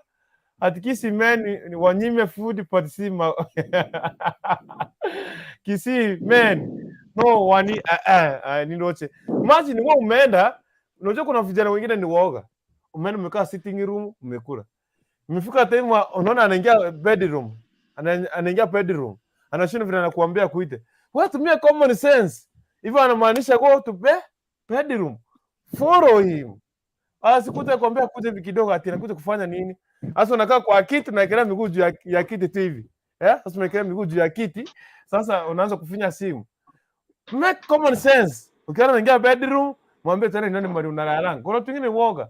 Wacheni kutupima hapa. Wacha nirudi kwake Lilian. Nilikuja kwa Hamida. Lilian.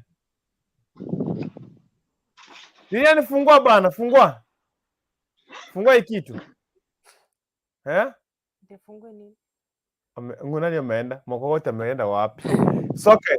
Hayuko huyo. Hamida. Waambie arudi. Niko hapa. Mkokoti come back, Mkokoti rudi. Mkokoti rudi. Yes, tuendelee. Hey, wanaume, tafadhali. Kuna yale mambo mnastahili kujifunza. Na pale umesema eti unipitishie kwa dirisha ndio tuingie kwa nyumba, pale ndio umenibaliza kabisa. Nitajua mimi si maid. Si maid. Maana kuna mtu pale umemweka ubavu wako. Mimi wanitumia. Mimi ni dawa ya baridi, sijakataa. Lakini kueni na huko. Kama wanihitaji nikuje pale, jipange. Eka mazingira yawe sawa. Na wanaume kueni na heshima. Pale unasema eti sijui ni kufuata pale, kuwa na mtu mwenye akoromani. Ikiwezekana pale tuende tukakoge pamoja. Nitayarishe. Mimi pale napokuona uko na hizi vitu pale, la mimi nitoke pale juu mimi nimeweka akili yangu, walai ukubali nikunywe pale tumalizane.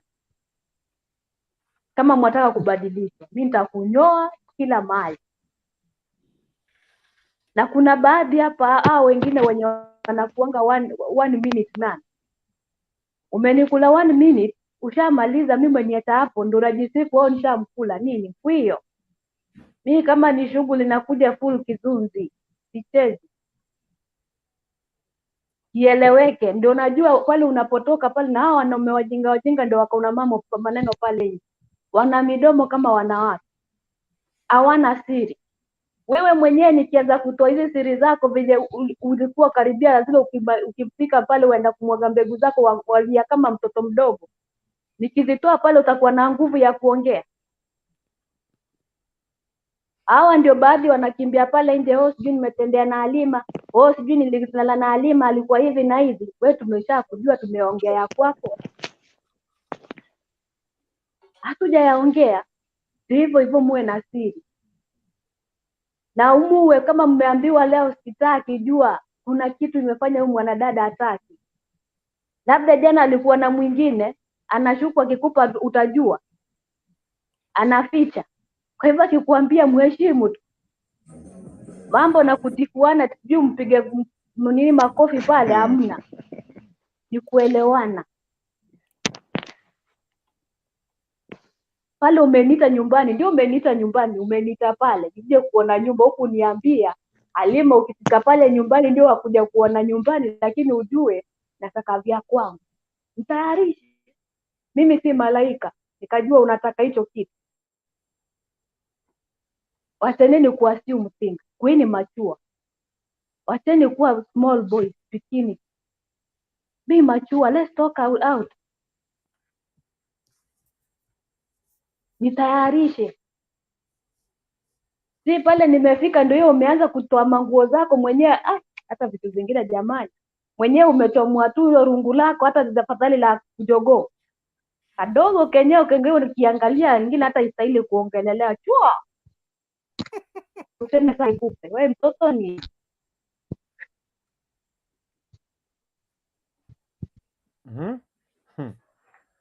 Wewe wacha. Okay, nani ameno? Freddy. Wanaume wacha kutoleka mkinete pana ndavamiwa hapa. No, kweni mature. No. Kweni mature. Tamia mtaniweza. It is not all about it. Sasa umepewa. Kuna factors mingi zinakuwa considered. Sasa unataka sijui uanze kugusagusa. Mbona uanze kugusagusa? Si amekuja. Kai. Wakati nani walikula ile inaleta tunda. Unaongea nini wewe? Unajisikiza? Eti mbona uguze? Guy. Unagusagusa mwanamke kwa nini? Oh my god. Wewe hapa. For what reason? For what reason? Oh my god. Hey. Wewe ni mbakaji. Puntu wewe ni mbakaji. Sasa mimi ni msasiroti.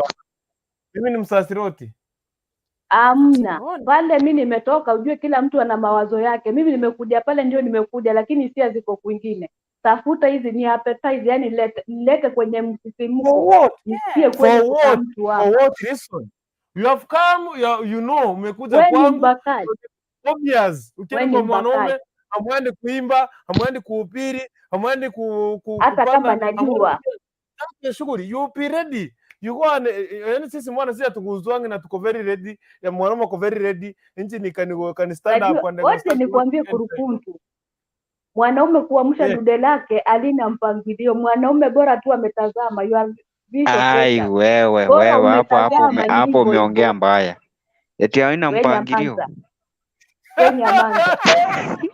Mwanaume mko hivyo. Mwanaume saizi ngoja niwaambie. Mwanaume saizi ngoja Fred funga kwanza niongee. Mwanaume umempa saizi tuseme saa 1:30. Achukue 1 minute ajitayarishe, atoke. Pale ametoka apate dada mzuri pale atasimamisha ile room. Waona? Na hapo ushampa mpaka ukamake sure like hakuna kitu kimebaki mule ndani. Lakini baada atakulana pale pale. Hata kama atamboga maji ya sekunde 2 ndivyo hivyo, but shughuli itaendelea. Upo. Unless kama wewe si mwanaume, ndio useme hozi yangu isimame. Mwanaume nomo lazima isimame. Kila wakati pale amesema mashallah. So mtu ameumbika hapa, hata kama ni nywele, hata kama ni kucha ameona, as long as imekuwa attractive atainuka rungu. Kama wewe ufanye hivyo useme wewe si mwanaume. Wewe ni baikoko sasa. Sasa nyinyi sisi ni binadamu, kwani nyinyi ni ng'ombe? Hapana, hapo nakupinga Amida. Amida mimi napingana na wewe hapo. Wewe wapingana juu wewe ni mtoto, lakini useme tu ule ukweli, wewe ni mwanaume. Mimi upenda mwanaume mwenye anasema hapa ni ukweli. Ni kama saa hizi uniambia ikifika saa 9 rungu yako isimame. Ndivyo Fred wataka kuniambia. Saa 9 saa ngapi? Jioni. Hivyo sasa utoto utaacha. Utoto utaacha sasa. Ndio hapo. Mimi niko na utoto gani? Ndio maana kwa na utoto. Ndio maana anasemanga kuna baadhi ya wanaume wako na ndevu lakini bado ni watoto. Sasa Fred ndio yuko. Ngoja. Wewe bwana mimi mtoto. Amida wewe. Nyinyi mpaka mnakulanga afya yetu. Mnakunywa soda yetu. Wewe Fred Dani, kurukuna madeni. Wacha. Mnakupana madeni. Wacha nikuambie. Wacha nini? Wacha nimeke hiyo decision yenye unataka kusema. Wacha niongee nimalize nikushusha hizo mikono zako. Ngoja nikuambie. Kurukuntu mimi nikuje pale siku ya kwanza pale ni kama nini nimekuja interview. Unaona? Pale nimekuja interview, nifanye interview yangu nipite, ama nikigonga nini ukuta nikose kupita nipo. Freddy mute hivyo. Yes, tuendelee. Haya, pale siku nimekuja ya kwanza, nimekuja pale kama interview, naweza ama siwezi. Pale tumepimana siku ya kwanza, na hapo siku ya kwanza itadepend kama utakuwa kwa relationship ama itakuwa umethink. Wasikia pale, kama nimefanya interview yangu nimepita, umeniita siku ya pili, mimi nimejua tayari nishapita. Lakini pale tulifanya lile jambo, ukaenda ukanyamaza, mimi ni hapa na kufukuzia na kuuza hai kurukuntu, uko umeshindaje? Niko salama, utaki mambo na mimi, pale nitajua nilifeli. Na siku zote mwanaume, kama uko vizuri kitandani, uko na shida zako kule kwenye mke wako, ule mwanaume atakwambia samahani, kuna mahali naharakisha hapa, kuna mahali nimeitwa, siku nyingine tutaongea, umetolewa kiumala umala, haieleweki. Jua pale umeshakosa. Na siku zote acheni kukazia huyu mtoto wa kiume, naye usimkazie, ni binadamu kama wewe. Pale umemkazia, umecheza kama wewe, pale akipata hata liwe tunda nzuri ataliacha, maana atajua wewe umenizungua sana, hata sijui kama tukiendelea na wewe tutakuwa tukizinguana, atakuacha mle mle. Peaneni hizi time, sijakataa, peaneni hizi time. Lakini pale nimekula fea yako, penye kurukuntu anapiga hizo mikelele zake na mikono zake, mimi pale, hata kama ukiwa mzuri pale, wewe kitandani uko mgomba wa ndizi, sijui maiti baba, mimi nitaangalia kile unachonipa. Kama wewe ni ule una pesa, mimi nitachukua hizo pesa zako nikajifurahishe, lakini mwisho wa siku nina mtu mwenye ananipepeta. Wanaume, kama una mashini jue kuitumia. Pale mimi sijakuja ukaniangalia, hamna, nimekuja nipate raha duniani. Tupo. Wacha nikwambie, Shughuli ndio hiyo. Kama ni shughuli, nimekuja pale shughuli full kifunzi. Nipepete, nikitoka pale nje nichukue feni yangu nipepetee, nipe baridi baba. Sija kuja unihurumie, sija kuja pale shoti moja utaanguka chini kama mtu mwenye anakupa kifafa. Unataka ngapi wewe? Hiyo. Mimi sibembelezangi, kama ikiwezekani napita nalo. Wewe enda huko, nani ataenda nani? Enda huko. Unadanganya nani huko? Lilian. Fungua mic. But Halima anasema ukweli. No. Acha nikwambie. Ile siku mbona kuna mimi nifike 8. Ulisema achia hapo. Acha niwaambie. Kitu ya muhimu ni learn to listen to women. Learn to listen to women. Si eti Kenya nyinyi mnataka. Pia sisi we have a role to play. Unaona? Si eti ni nyinyi kila wakati Kenya nyinyi umeshasimama. Let's do it. Nishalala, nishamaliza. Wacha nikuulize. Pia women need to be listened to. Wacha nikuambie, kusema ukweli, mimi na wewe, ni nani anatakanga apewe hiyo kitu? Si ni mimi? Kai. Nani anaomba nipe? Si ni mimi? Pia sisi wote. Tuseme leo nimeomba. Si wewe leta niletee pale, niterekee pale, niachie. Mbona unaanza kuniambia ati niguze ya nini? Mimi nilikuwa nataka. Yaani unaongea kama mtoto, sisi Kai. Wewe nahurumia msichana wako Kai. Mimi ni msasiroti. Mimi ni msasiroti kwa nini? Why should you touch somebody? Kwani hiyo ni robot? Hiyo ni robot, nisha feel. Fanya hivi. Kifo cha mende, nenda nayo. Kwani sisi ni robot?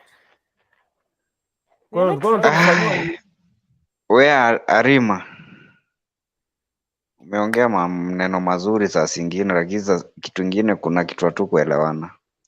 Huwezi kuja huko kunipima huko, sisi tumekuja tufanye shughuli.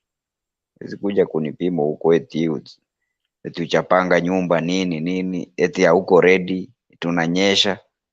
Najua hiyo ndio tulikuwa tunaizingatia kwanza kuongelelea. Kwani ananyesha anataka kumpelekea umbrella? Unataka tukuletee umbrella? Mtu anafika kwa nyumba anaanza kukupea excuse hizo hapana.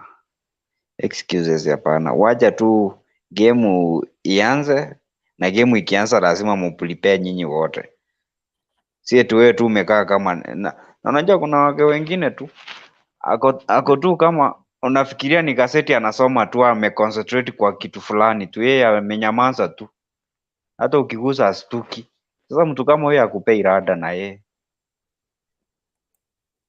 hata ukianza hiyo game yeye ako tu, yani akupei rada. Imagine sasa mtu kama huyo, hata nyinyi wasichana wako the kind, sio mnalaumu wanaume nini? Mtu kama huyo hata utachoka naye, hata utamwaga utoke uende zako, hata utafukuza kwa nyumba. Ndio maana tumesema kama utaki mwanamke akue hivyo, lazima umprepare. Hii yenye huyo anakataa eti umguzeguze ya nini? Ukisha prepare mwanamke atakuwa in the position juu. Ukimprepare inamaanisha pia yeye atakuwa na enjoy, lakini ukiruka venye unataka wewe utakuwa na enjoy, atakuwa tu hapo. So itamaanisha enjoy. Anu ama ni anu hata kuku wana prepare kwanza ndio aanze, hata ng'ombe. So preparation hakuna mwenye amekata. Fred umeanza kwa si hata kuku ina rotating round, chogo ina rotating. Fred umeanza kuharibika sasa. Sasa amwezi okay. Kitu mimi nalalamika, huyu mtu naguza ako tu yani ako tu kama sanamu tu ya reacting, hata mpaka unashangaa ni nini.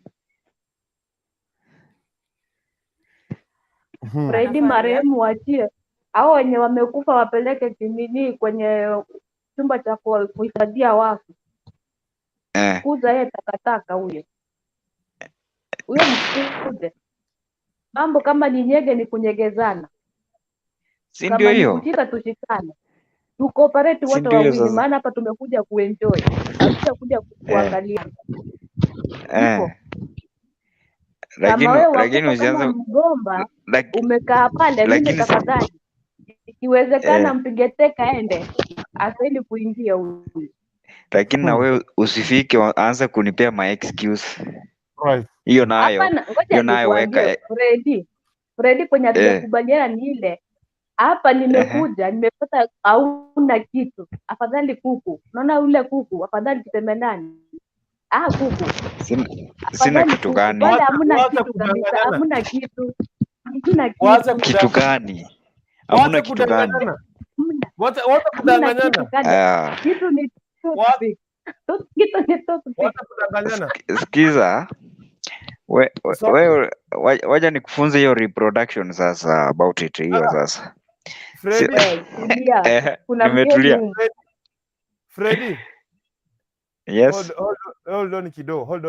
Okay. Yani my friend, kama mimi ndio nilikuwa nataka, si ndio? Mimi ndio nataka mimi. Si utakuja wewe nipee pale kifo cha mene nimalizane na wewe, siku yako ikifika na wewe kuleta hivyo tu. Hii kusumbuana atio you take too much time kuguzana, it doesn't work. Masaa zingine atio sina mood. Wewe kurukuntu, wewe ni mbakaji. Wacha wasikia Magi Mogitea kuambia ukweli hapa. Kurukuntu wewe wacha kudanganya wengine. Acha hiyo mchezo. Nikitelewa, amor. Mbyatelewa. Oyore studio ningo kwa abantu bantu tamaita. Hanu musita atione nene. Muy amor mwanzi. Niatore nyanginto akora ngaikwa rengeri Nawo kumetokora kana kere mwara gukora na rengi kuchimanzanya. Tuchwaka ngakirera ngina takere kubalira. Gift rende bantu mbagende tokoro. Iyo nkimo gukwanera rero. Tokwana Magi Mogitea akuhusu kuna wao wanawako kimuita anakuja chini date, sijui anakuja tarehe. Akifika pale kijana wa wenyewe unaenda pale unakopesha soda, mkate na unaomba kete. Ukifika pale anaanza kukuambia sina muti leo, ati siko nimejipanga, wote nikuja next week. Huwa mnataka kujipanga nini? Huwa mnataka kujipanga nini? Ni nini huwa mnasahau? Ukienda kwa mwanaume, unajua unaenda kutengeneza wimbo, mnaenda kutengeneza kwaya. Bwana uli swali ilikuwa boli. Awo gocho kwa ekoro kuno wa ekoro tiango eresa nga. Kuno wa ekoro monto wa ekoro le te behavior na ne tiango te ko lera na ba okora yo. Very good. Very good. Yes. Wa ekoro le ngo musa yo na kiani wa ekoro te ngo tiango ta okora wa ngoturu wa kwa nan. Kutara okora ngambwa ngora kini tira wa tenga tine bange tira kini rende okora to gotumye. Wa reso kani experience ya bona.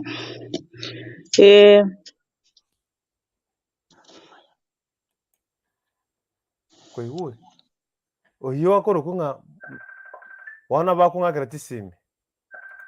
Kwa hiyo bona aimagi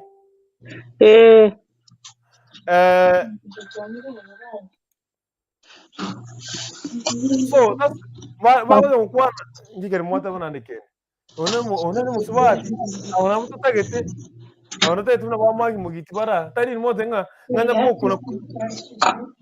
Is this the mass nyako kuna ngati mobe kange tigama tai konanga mokorete bwango abangana yuko nyagonguna jenagani. Freddy musikia. Yes. Wao tutana na wao direct. Wao shudi kuguza Natama mbu yangu tu na Mungu na kuna kinaweta kuna ngo na hivyo mali kurukia na tama kai. Na hivyo musikia. Wazeni kuzima hapa mzee. Umanye kwanda ngeli na tia kwa isu mana kaira abantu barangere gutuko. Igo kora bwango kuna yo wasting time. Yes. Yes. Kimo wa kora awara. Nimeamua kuchoma. Ya wasting time tata kora bwango ngorere skani kile mama. Kuna tisa chere mungu watu. Otoete to bwatu na mama mirongo cha kusikia na yeting. Let me tell you the experience.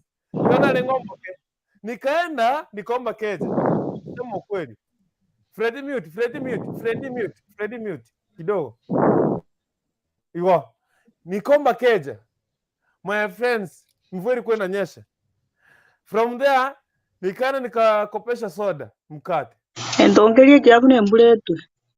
Sasa kumbe umutyoga sana sabete keja erumo yagabu amaruno agachire wana customer cyakire kibekiro amaru wa aiga sende mara kumbe enyomba yo de mama mwawe kijana na wate kigodero customer wamekuja agatasa kuja maru kai nyuma kiacho ke perfume garende biga ngorema karenge mumroe akanga atariere kuri kunda gari wita banga kai ni ngore mwanega hono monta ko gusumbwa ngade tena kuna nento sito to gurio kaigana gokora kangude to karikeke kogenda wana kumena sasa hakuna kuguzana angukiana maliza wife material mama magi mugiti kwanza ngayagenda goti.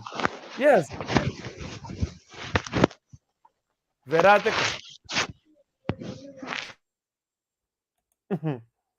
Vera, umeenda wapi? Ulikuwa unasema kitu. Hey, mimi nimepatana na wife material wangu. Mpende msipende. Kwani umeenda wapi? Amida amekuwa na mbio. Yes. Umesikia my friend? Nani? Sijaenda, niko hapa.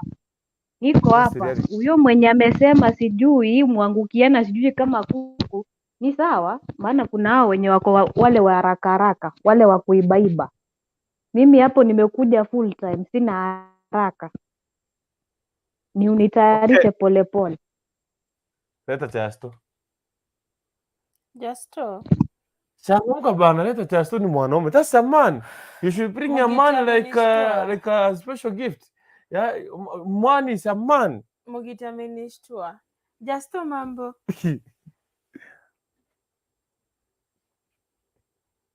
Justo.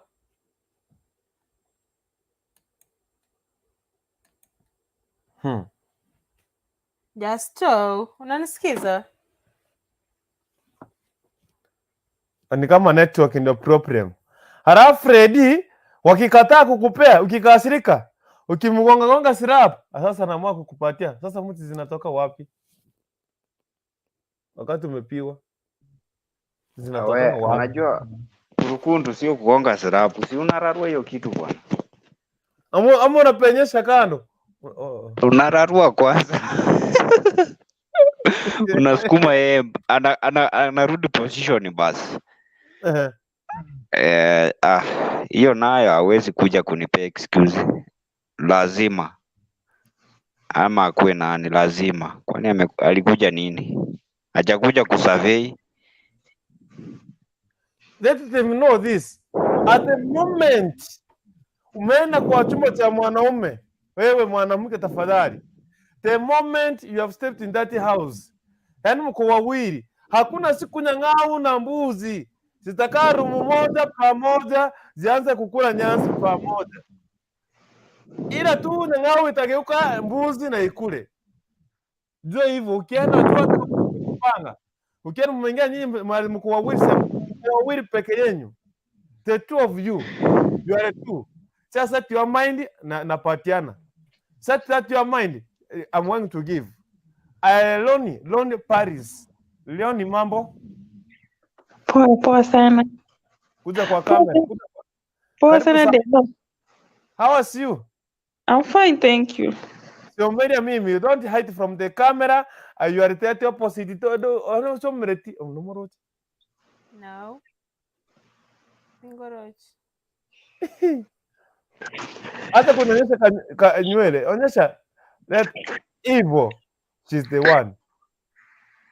How are you doing? I'm doing fine. What about you? I'm doing well. Kukaribisha mpenzi wangu, my friend. She's looking good. I have so many beautiful wives. Congratulations. Yani also married me and I'm not aware. Obe, usiseme watu wasikie. Usiseme watu wasikie. Utamwaga unga. But you just said you have so many wapenzi. Nimeona. Yeah. Usijidanganye, usiweke roho hapo. Roho unaweka huko unakuja tu na vidole. Anyway, siku mmekupeleka aje? Nimepeleka poa. Mjadala ni? Simwambie mjadala. Ati tunapenda kupeana excuses. Ukiitwa date. Eti kwa nini tunapenda kupeana excuses? Oh, I'm not in the mood. Sina mood, sina feelings, sikuwa nimejipanga. Hati let me come next week, nitakuwa nimejipanga vizuri. Sai na hapo mko jamaa kama amekomboa room, amelipa, amenunua chakula, mmekula. Nao sasa anataka kuenda hasara.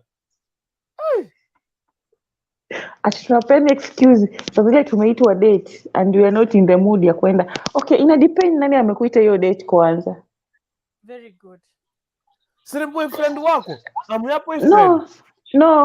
No. Kuna yule mtu ni boyfriend tu, is just a friend, but kuna yule mtu napenda. Ule mwenye hata asiponiita date mimi nitajipeleka tu. Hata nitapanga hiyo date. Yes. Kwa sababu unataka kumuona. Lakini kuna yule tu yuko hapo, yani okay, na respect, nzile sitaki kumwatch break, wacha nimweke tu hapo. Yes. Yeah.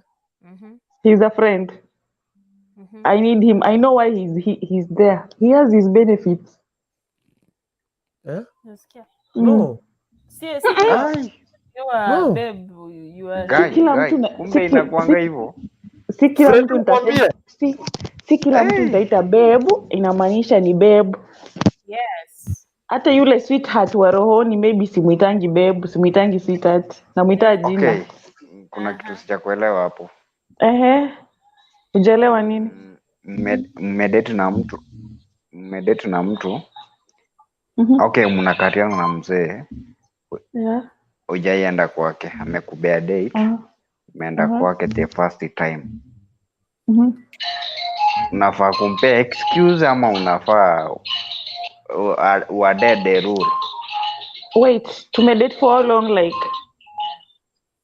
let us say 6 months but hujawahi fika kwaka ama mjawahi Wait, enda I date, wait, and ngoja hapo. close the I room. date, ngoja.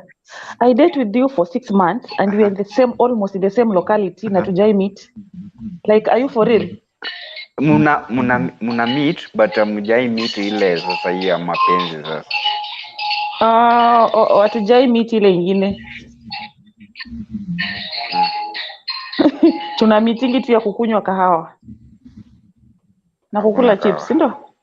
Na kukula chips. Kula chips. But hebu nikuulize swali kwanza, wanaume wa siku hizi, kuna yule mwanaume mwenye hatakumit hii wiki, akumit hiyo ingine mkule chips, akumit hiyo ingine mkule chips, mwezi moja ishe kama hajaongelea hiyo story ingine. Let's us be realistic here. Not even a day. Mi hata even a day. Kwa nini tunaongea? Ni biashara gani apart from that? Unapalilia nini? Hakuna another business apart from that. The business ni hiyo, obviously ni hiyo. Cause sitakwambia cause inataka maybe kununua nini. Hakuna. Sijakuja the business ni hiyo kula. That's the business tutakuwa tunaongelelea hapa. Mi and you. Ndio sasa tukiona maneno ikikuwa mzuri kama hakuna mwenye hapo nini then ndio tupange vitu zingine. But the main thing ni hiyo. Wacha nikwambie kitu moja. It depend. Like me nimemeet na wewe leo and then kesho you're telling me the story. Okay, I might accept maybe I have a crush on you or I'm just having some little feelings, affection for you, maybe for something I've seen. Okay, maybe I might say yes. If I come and I realize it is not to my standard, the standard I want, next time we arrange that date, I'll not come. Let me assure you that. Okay. I will not come. Because I didn't meet what I wanted. I didn't meet what I was aspiring for. I didn't meet what I was looking for, maybe. So your date, I won't tell you I didn't meet what I wanted. What I'll just do is I'll just start withdrawing slowly. I will withdraw very slowly until I get what I want. But you are in my room on that day and you start giving me an excuses. I'm in your room and I'm giving you excuses. Yeah. Leonie, do you think hygiene, personal hygiene of that person can contribute for you to say no? Do you think? Yeah. Especially mimi sipendi watu wachafu. Wamekuwa wakikataa. Mimi personally sipendi watu wachafu. It's not that I'm perfect, but mimi ukiwa tu mchafu, you're the first thing that puts me off on a man. Of course. Physical appearance, venye umevaa, venye uko umejigroom, will tell me the kind of a man you are. So it will give me a go ahead or no. Either withdraw hapo. I must just be with you because I know what I'm getting from you. But not much. For example, me the way I wear, na wear too simple sana. You're very simple, but it depends. You can be that simple, but you're smart. You're clean. You meet what I want. Okay. It's not necessarily like you wear those expensive clothes, expensive shoes to show that no. Hata sikuangi na hiyo, but it will just depend the way you groom yourself. Yeah. The other thing, not even hygiene. Unapata hygiene iko sawa. Mtu amefika keja bana. Anakuambia nanyesha. Kwani alikuwa anakuja nini? Si angepostpone basi. That thing is like call of nature. Imagine hormones saa zingine huwa zinakataa tu.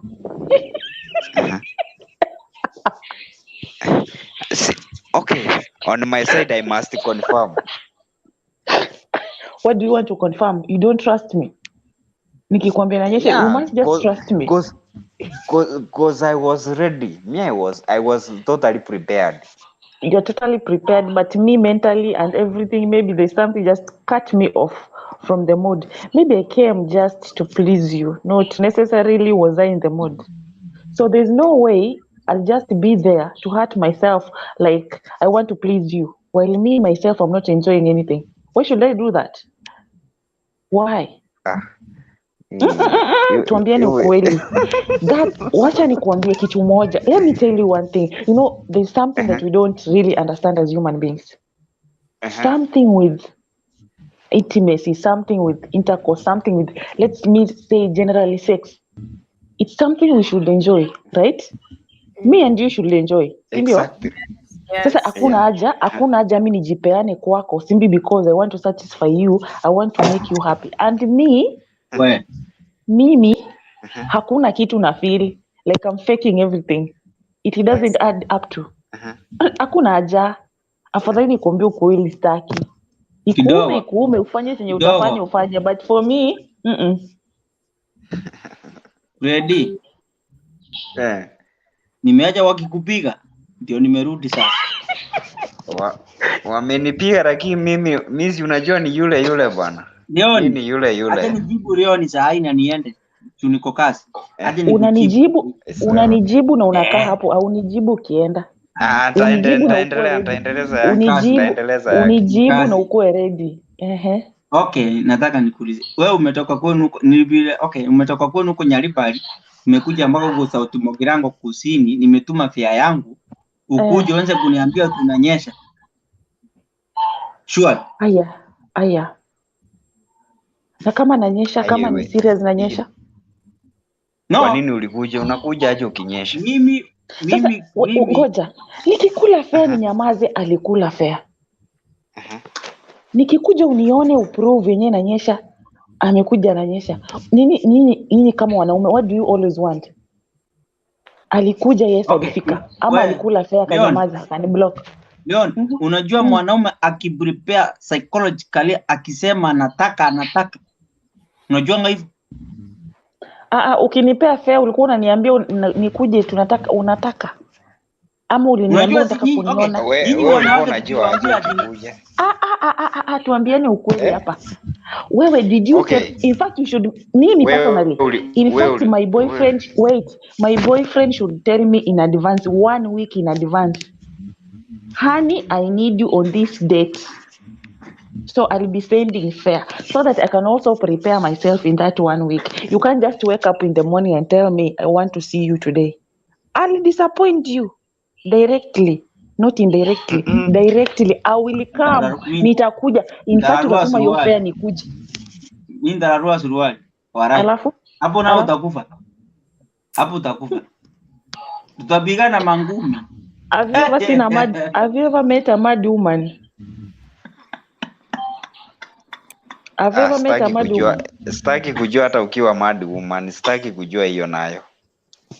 Fred. Hiyo nayo sitaki kujua. Yaani kuna mtu anaweza kukufanyia vituko mpaka hiyo mood ya sex ishe. Mimi sasa. Mimi itaisha. Hiyo ndio. Try me. Mimi itaisha. Try me. I try you. Nani? Inbox me, then I try you. Then you can come. Just inbox me. Acha nimwambie kitu moja. Mwanaume ukishaenda kwao, hakuna kitu utamfanyia. Utapiga manduru hapo, utapigwa manduru hapo, utapiga manduru upige uchoke, lakini mwanaume akitaka ngoja hatukienda kwa mwanaume Sikiza mama. Kumbuka hapo si Nairobi na kumbuka hapo si Kisii Town. Hapo ni ushago kwao. Utaundwa. Kwani mimi pia nilikuwa nakuja tu kimalenge kimaembe. Siku hizi manzesi kama kitambo venye tulikuanga naive like unaenda kwa chali unaenda tu. Siku hizi manzeni kujipanga unaenda huko ukijua mimi naenda akili yangu iko hivi. Okay, tunakujanga tukijua tu kitu unataka. You just come but we know what you want. But mimi kama mimi I know what I'm going to do. Bado hatuko maembe kondo zenye zikonga za kitambo. Tulishachanuka. Tulimea. Huyu Freddy ni kama huyu alipitia kwa dirisha. By the way, I was very innocent. Mimi au kupita kwa dirisha. hata msiniharibie dignity, msiniharibie reputation, msiloe my dignity. I was a very good msichana kwa babangu na mamangu. They still have that. I have a reputation huko. Niko na legacy niliacha. Mimi nilikuwa mzuri sana. Sikuwa napenda hii. Hata nilijua hii maneno kama niko 21. Na ungeanzia wapi? Hata hiyo dirisha ungeanza kuvukia wapi? Kuboma ya nani? I had a very strict father. A very strict father. Atakangi mchezo mpaka saa hizi. Imagine right now I'm a mother but he still calls me his little girl. Lazima tu discipline nikifanya makosa. Ukogoti umetulia. Mimi siwezi tulia hapa. Mimi. Okay, sasa Girl power. Una girl power. Alikuja na mioto. Ulikuja na mioto ukisema unanizima. Haya nizime. Nizime nenda kazini. Nizime. Mimi ndio huyo nakusima. Mimi ndio huyo nakusima sasa. Ama okay, Fred. Nile wewe Miss Ann. Yes. Hamuia. Ile dawa imeisha kidogo. Dawa imeisha kidogo. So, Leon, let me tell you one thing. Yes, tell me. Mimi ukikuja ati unaanza kuniambia ati pra. Okay. Hiyo na si poa. Amtufanyii poa. Unajua sisi wanaume tunaumia basi.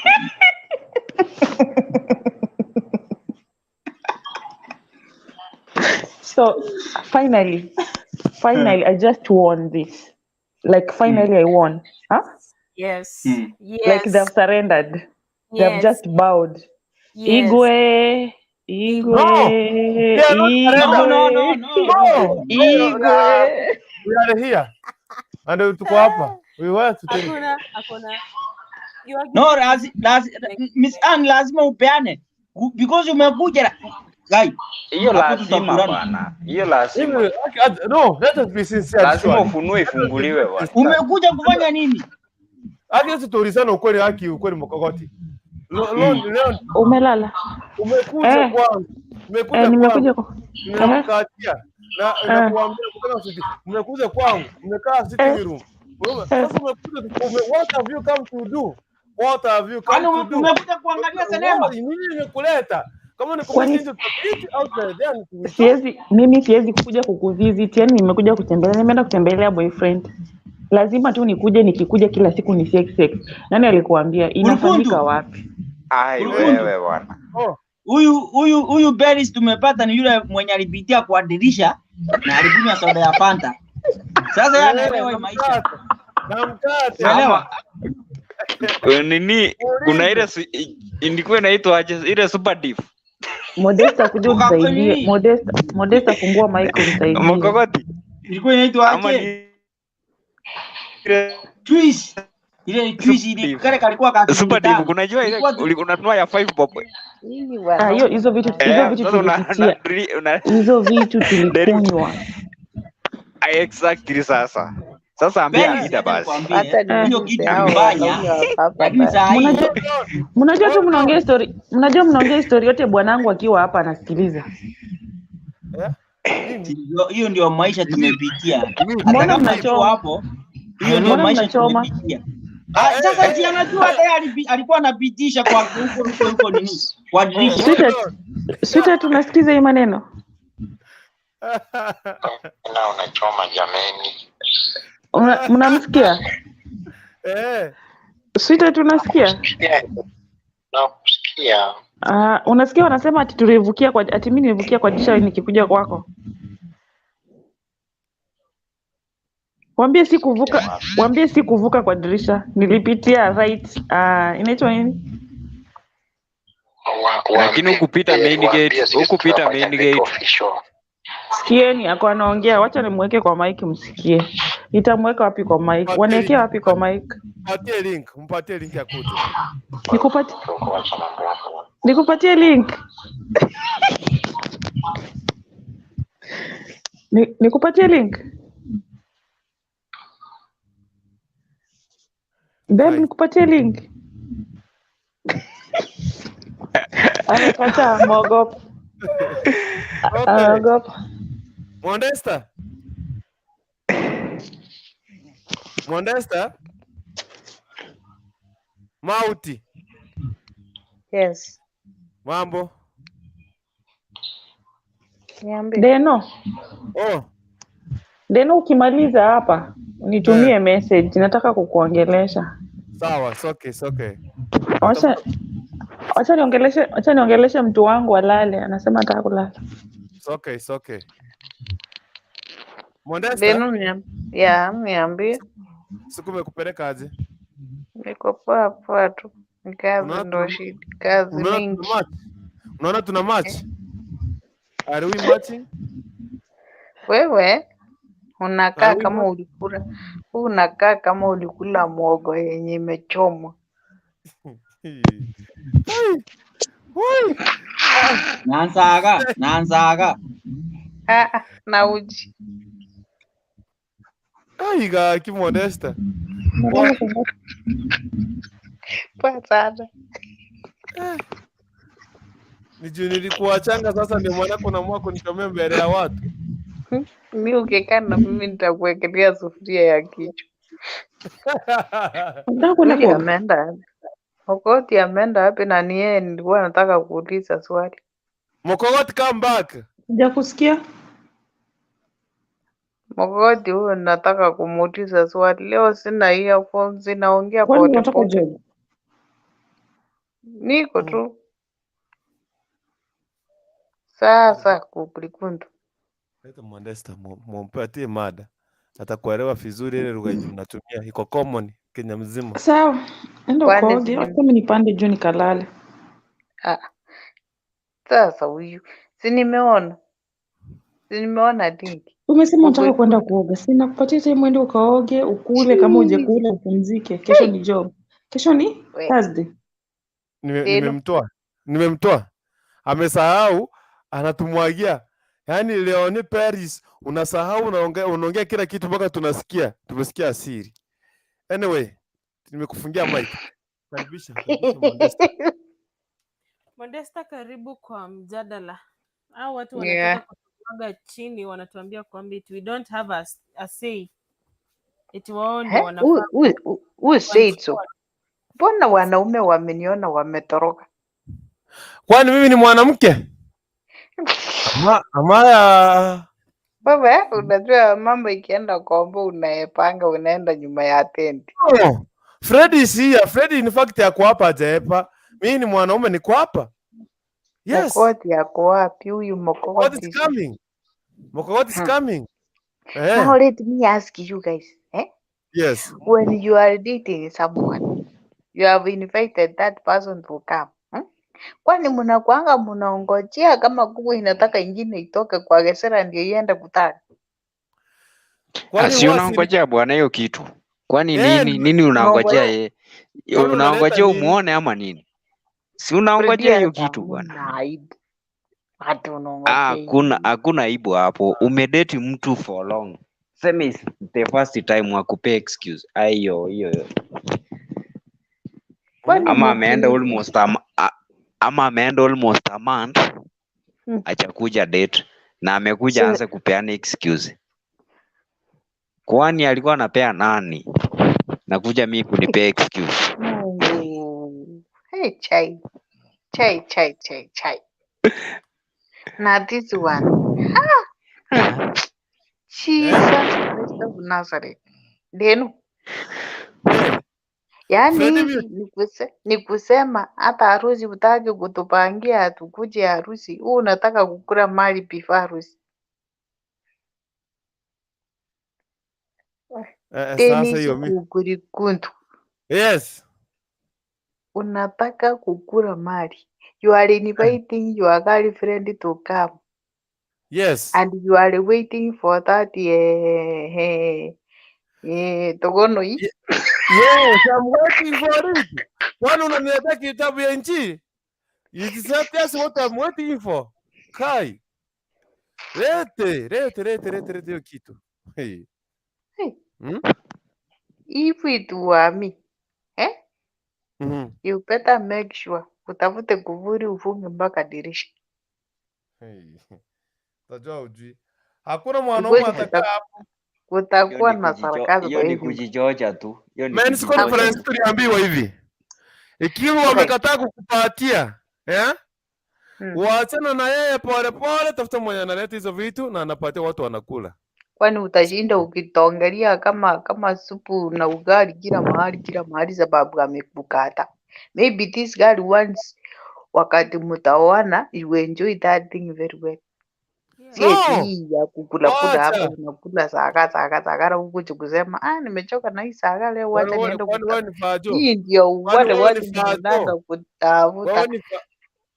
Wewe ni fajo. Unaenda kutafuta mipango ya kando ati tangu tuanzane na hii nimekula hii mpaka nimechoka, wacha niende kutafuta nyama choma huko nje. Tufanye hivi. Modesta. Ile nataka uende hapo tuambie. Mbona mnasema sikuwa nimejipanga? So unataka kujipanga aje? That's what we want to understand. Tell us. What do you want us to understand? Because there is fire in the mountain. Unajua hata nikwambie, hata ukiona wale wageni wageni wenye alikuwa wamesema tutaenda mahali, wanakwanga wamepikiwa chakula tamu, everything is there. So this guy amejipanga. Anasema anasema leo akikuja nitamtengeneza mpaka akitoka hapa anawaka moto. Sasa msichana akimajini anasema woi, mimi nichukute. Anafia inaingia kwanza, because when you fear kuna kitu utafanya. But no, si mzuri mwanaume ukae eti unaongojea hiyo mali. Sometimes unafaa kuregea. Kama umekataa ni sawa, si eti lazima unaforce hiyo kitu. You don't have to. Ukiforce huyo msichana na akuache, maybe ulikuwa unampenda yako yote. Elia niache lakini mimi nitimishe bwana. Niguze wewe. Bora tu kuna ikufe lakini bora mzigo ufike. Bwana. Hivyo mzigo ifike tamani. Many will always be many. Hata kama akwe Mtanzania, hata akwe Muganda, hata akwe nani. You want to satisfy yourself. You don't think about that. Au mfikiri watu wengine. Nyinyi mnajifikiria tu nyinyi wenyewe. Sometimes guys bana fikiria au madem. Okay. Well and good. Now because of time. Na huyu tunataka tena kufanya practical na huko hivi kidogo, si ndio?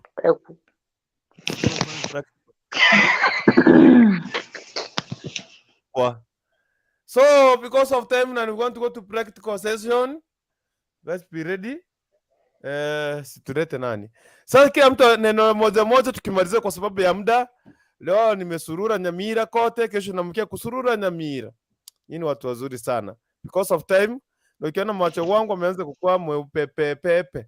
Nianze na Halima dakika 2, Fredi 2 na Leon Paris dakika 2 tumalizie hapo. Hamida.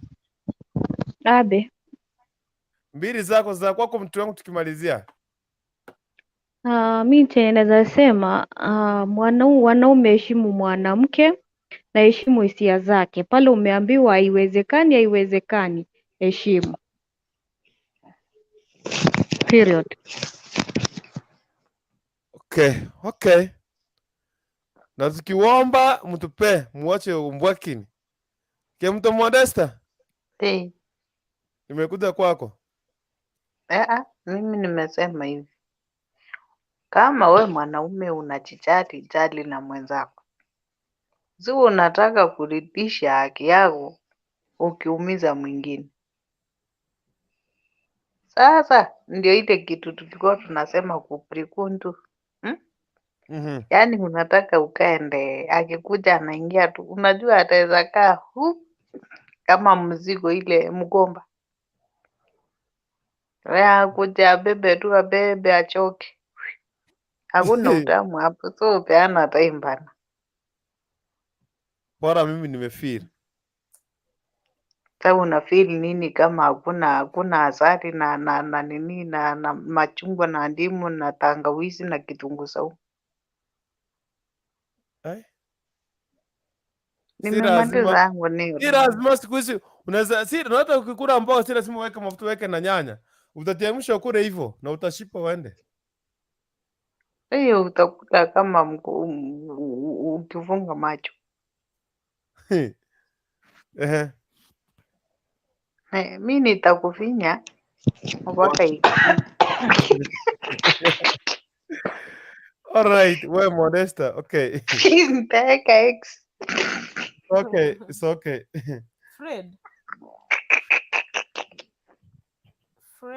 Fred unmute. Mimi okay, nikiwa kijana sasa, mimi ni mzee, si dating by the way. Na unapumua nini?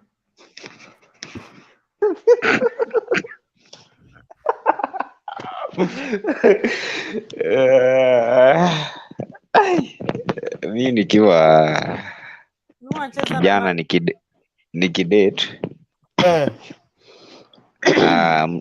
kama mmedate dem lazima hiyo bwana, because hajakuja huko kupanga maneno mengine, ni hiyo tu. Yes. Kuja hiyo mimi hakuna story nyingine. Huwezi kuja kuniambia story. Kama story ungeniambia kwa simu. Yes. Yes. Okay. Paris. Yes. Leo. Ati? Nimekuwa igwe. Nipewa kitu.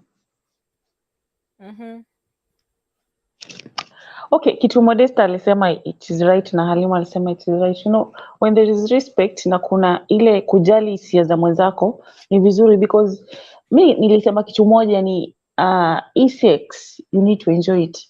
There's no way uta enjoy mimi nikose kuenjoy and you say like hakuna haja waste.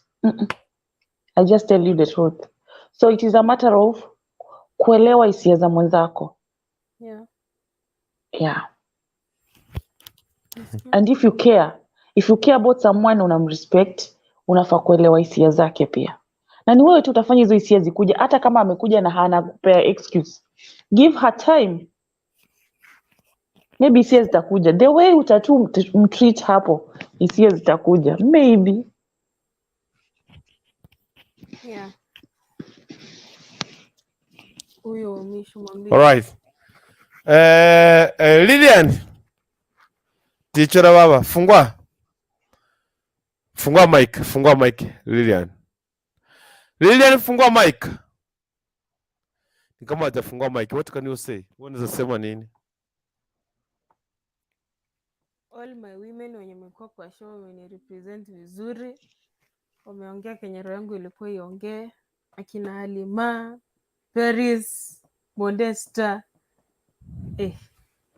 Respect women. Respect your partner. It is, unajua imefika mahali, unajua hatuko zile enzi za akina mashosho wetu wakati it was all about men. Siku hizi we also have a say in that thing. Unaona? So lazima pia sisi mtusikize. Na hiyo kitu nasema eti hakuna haja ya kuprepare mtu. That is old school. So lazima we get prepared vizuri. Pia sisi we enjoy. If you are not ready to do that, please wachana na sisi. Hivyo sasa nianze kukuprepare saa hii, waende kunipea kesho. So, respect us tafadhali. Women respect us too. Don't joke with our money. When you want that one, give us as we give you money. Nutwa kugorikundu. Tuko tumemaliza. Mimi huwa mnapeananga pesa mkitrete ni mtu. If you don't want to come, never come again. Hata mtu kama anakupenda, si atajitoa tu akuje. Modesta, squeezy ladies tuko very independent. We don't Kuna bado wenye wachacha. Kuna wenye bado hawajachanuka na unanga. Mtu anatumiwa fea anakimbia ni kama Mtoto wa mbuzi alikuwa ameenda kunyonya. Wacha unataka kuharibu watoto tusiwakule fare yetu. And now thank you very much you guys. Next time tutaleta show sasa, tuendelee na hii. Mtuambie kuprepare, mnafaa mguzwe wapi ndio nchi ni wakara. Kuna wengine we kama unataka kulala wacha we laenda lala, wacha hao watu ni wa challenge. Nitawacha backstage. Yeah, nitawacha backstage. Tafadhali msiondoke. Nitawacha backstage kwa sababu mimi nataka kulala bwana. Mimi nangoja maombi nilale. Wenye watapaki mimi naenda kulala pia, naamka kesho mapema kazi. It's okay, yeah. That's why hata mimi leo niko na program tight. Kesho pale kikosi kizima kitakuwa na mira account cha Azimio. Lazima nilale mapema nirauke nijue kama nishafika kule. Itasimia Nyamira. So. Uliona leo vile tulitasa Nyamira, ulifuatilia? Mimi sijafuatilia kitu hata. Sasa unifuatilia ile level tulikuwa kutoka pale tukusunguka Dhioli Nyamira na Azimio wa vigogo wa Nyamira. Ndio ungeona. Anyway, Azimio hakuna mahali naenda bwana. Okay. Kitu ni Kenya kwanza. Sasa tuachane na hiyo. Fanya hivi. Sawa. Waachana nayo. Now, tuseme hivi, tutaendelea na topic sasa next kutoka hapa. Mnafaa mguzwe wapi na nchi ni wake mape? Kuna wengine unaguza, anakondoa macho tu hivi, anacheka. Sasa mpaka unachoka. Unatoa appetite. Una give up. I give up. Anyway, tuombe tumalize baba. Jesus Christ.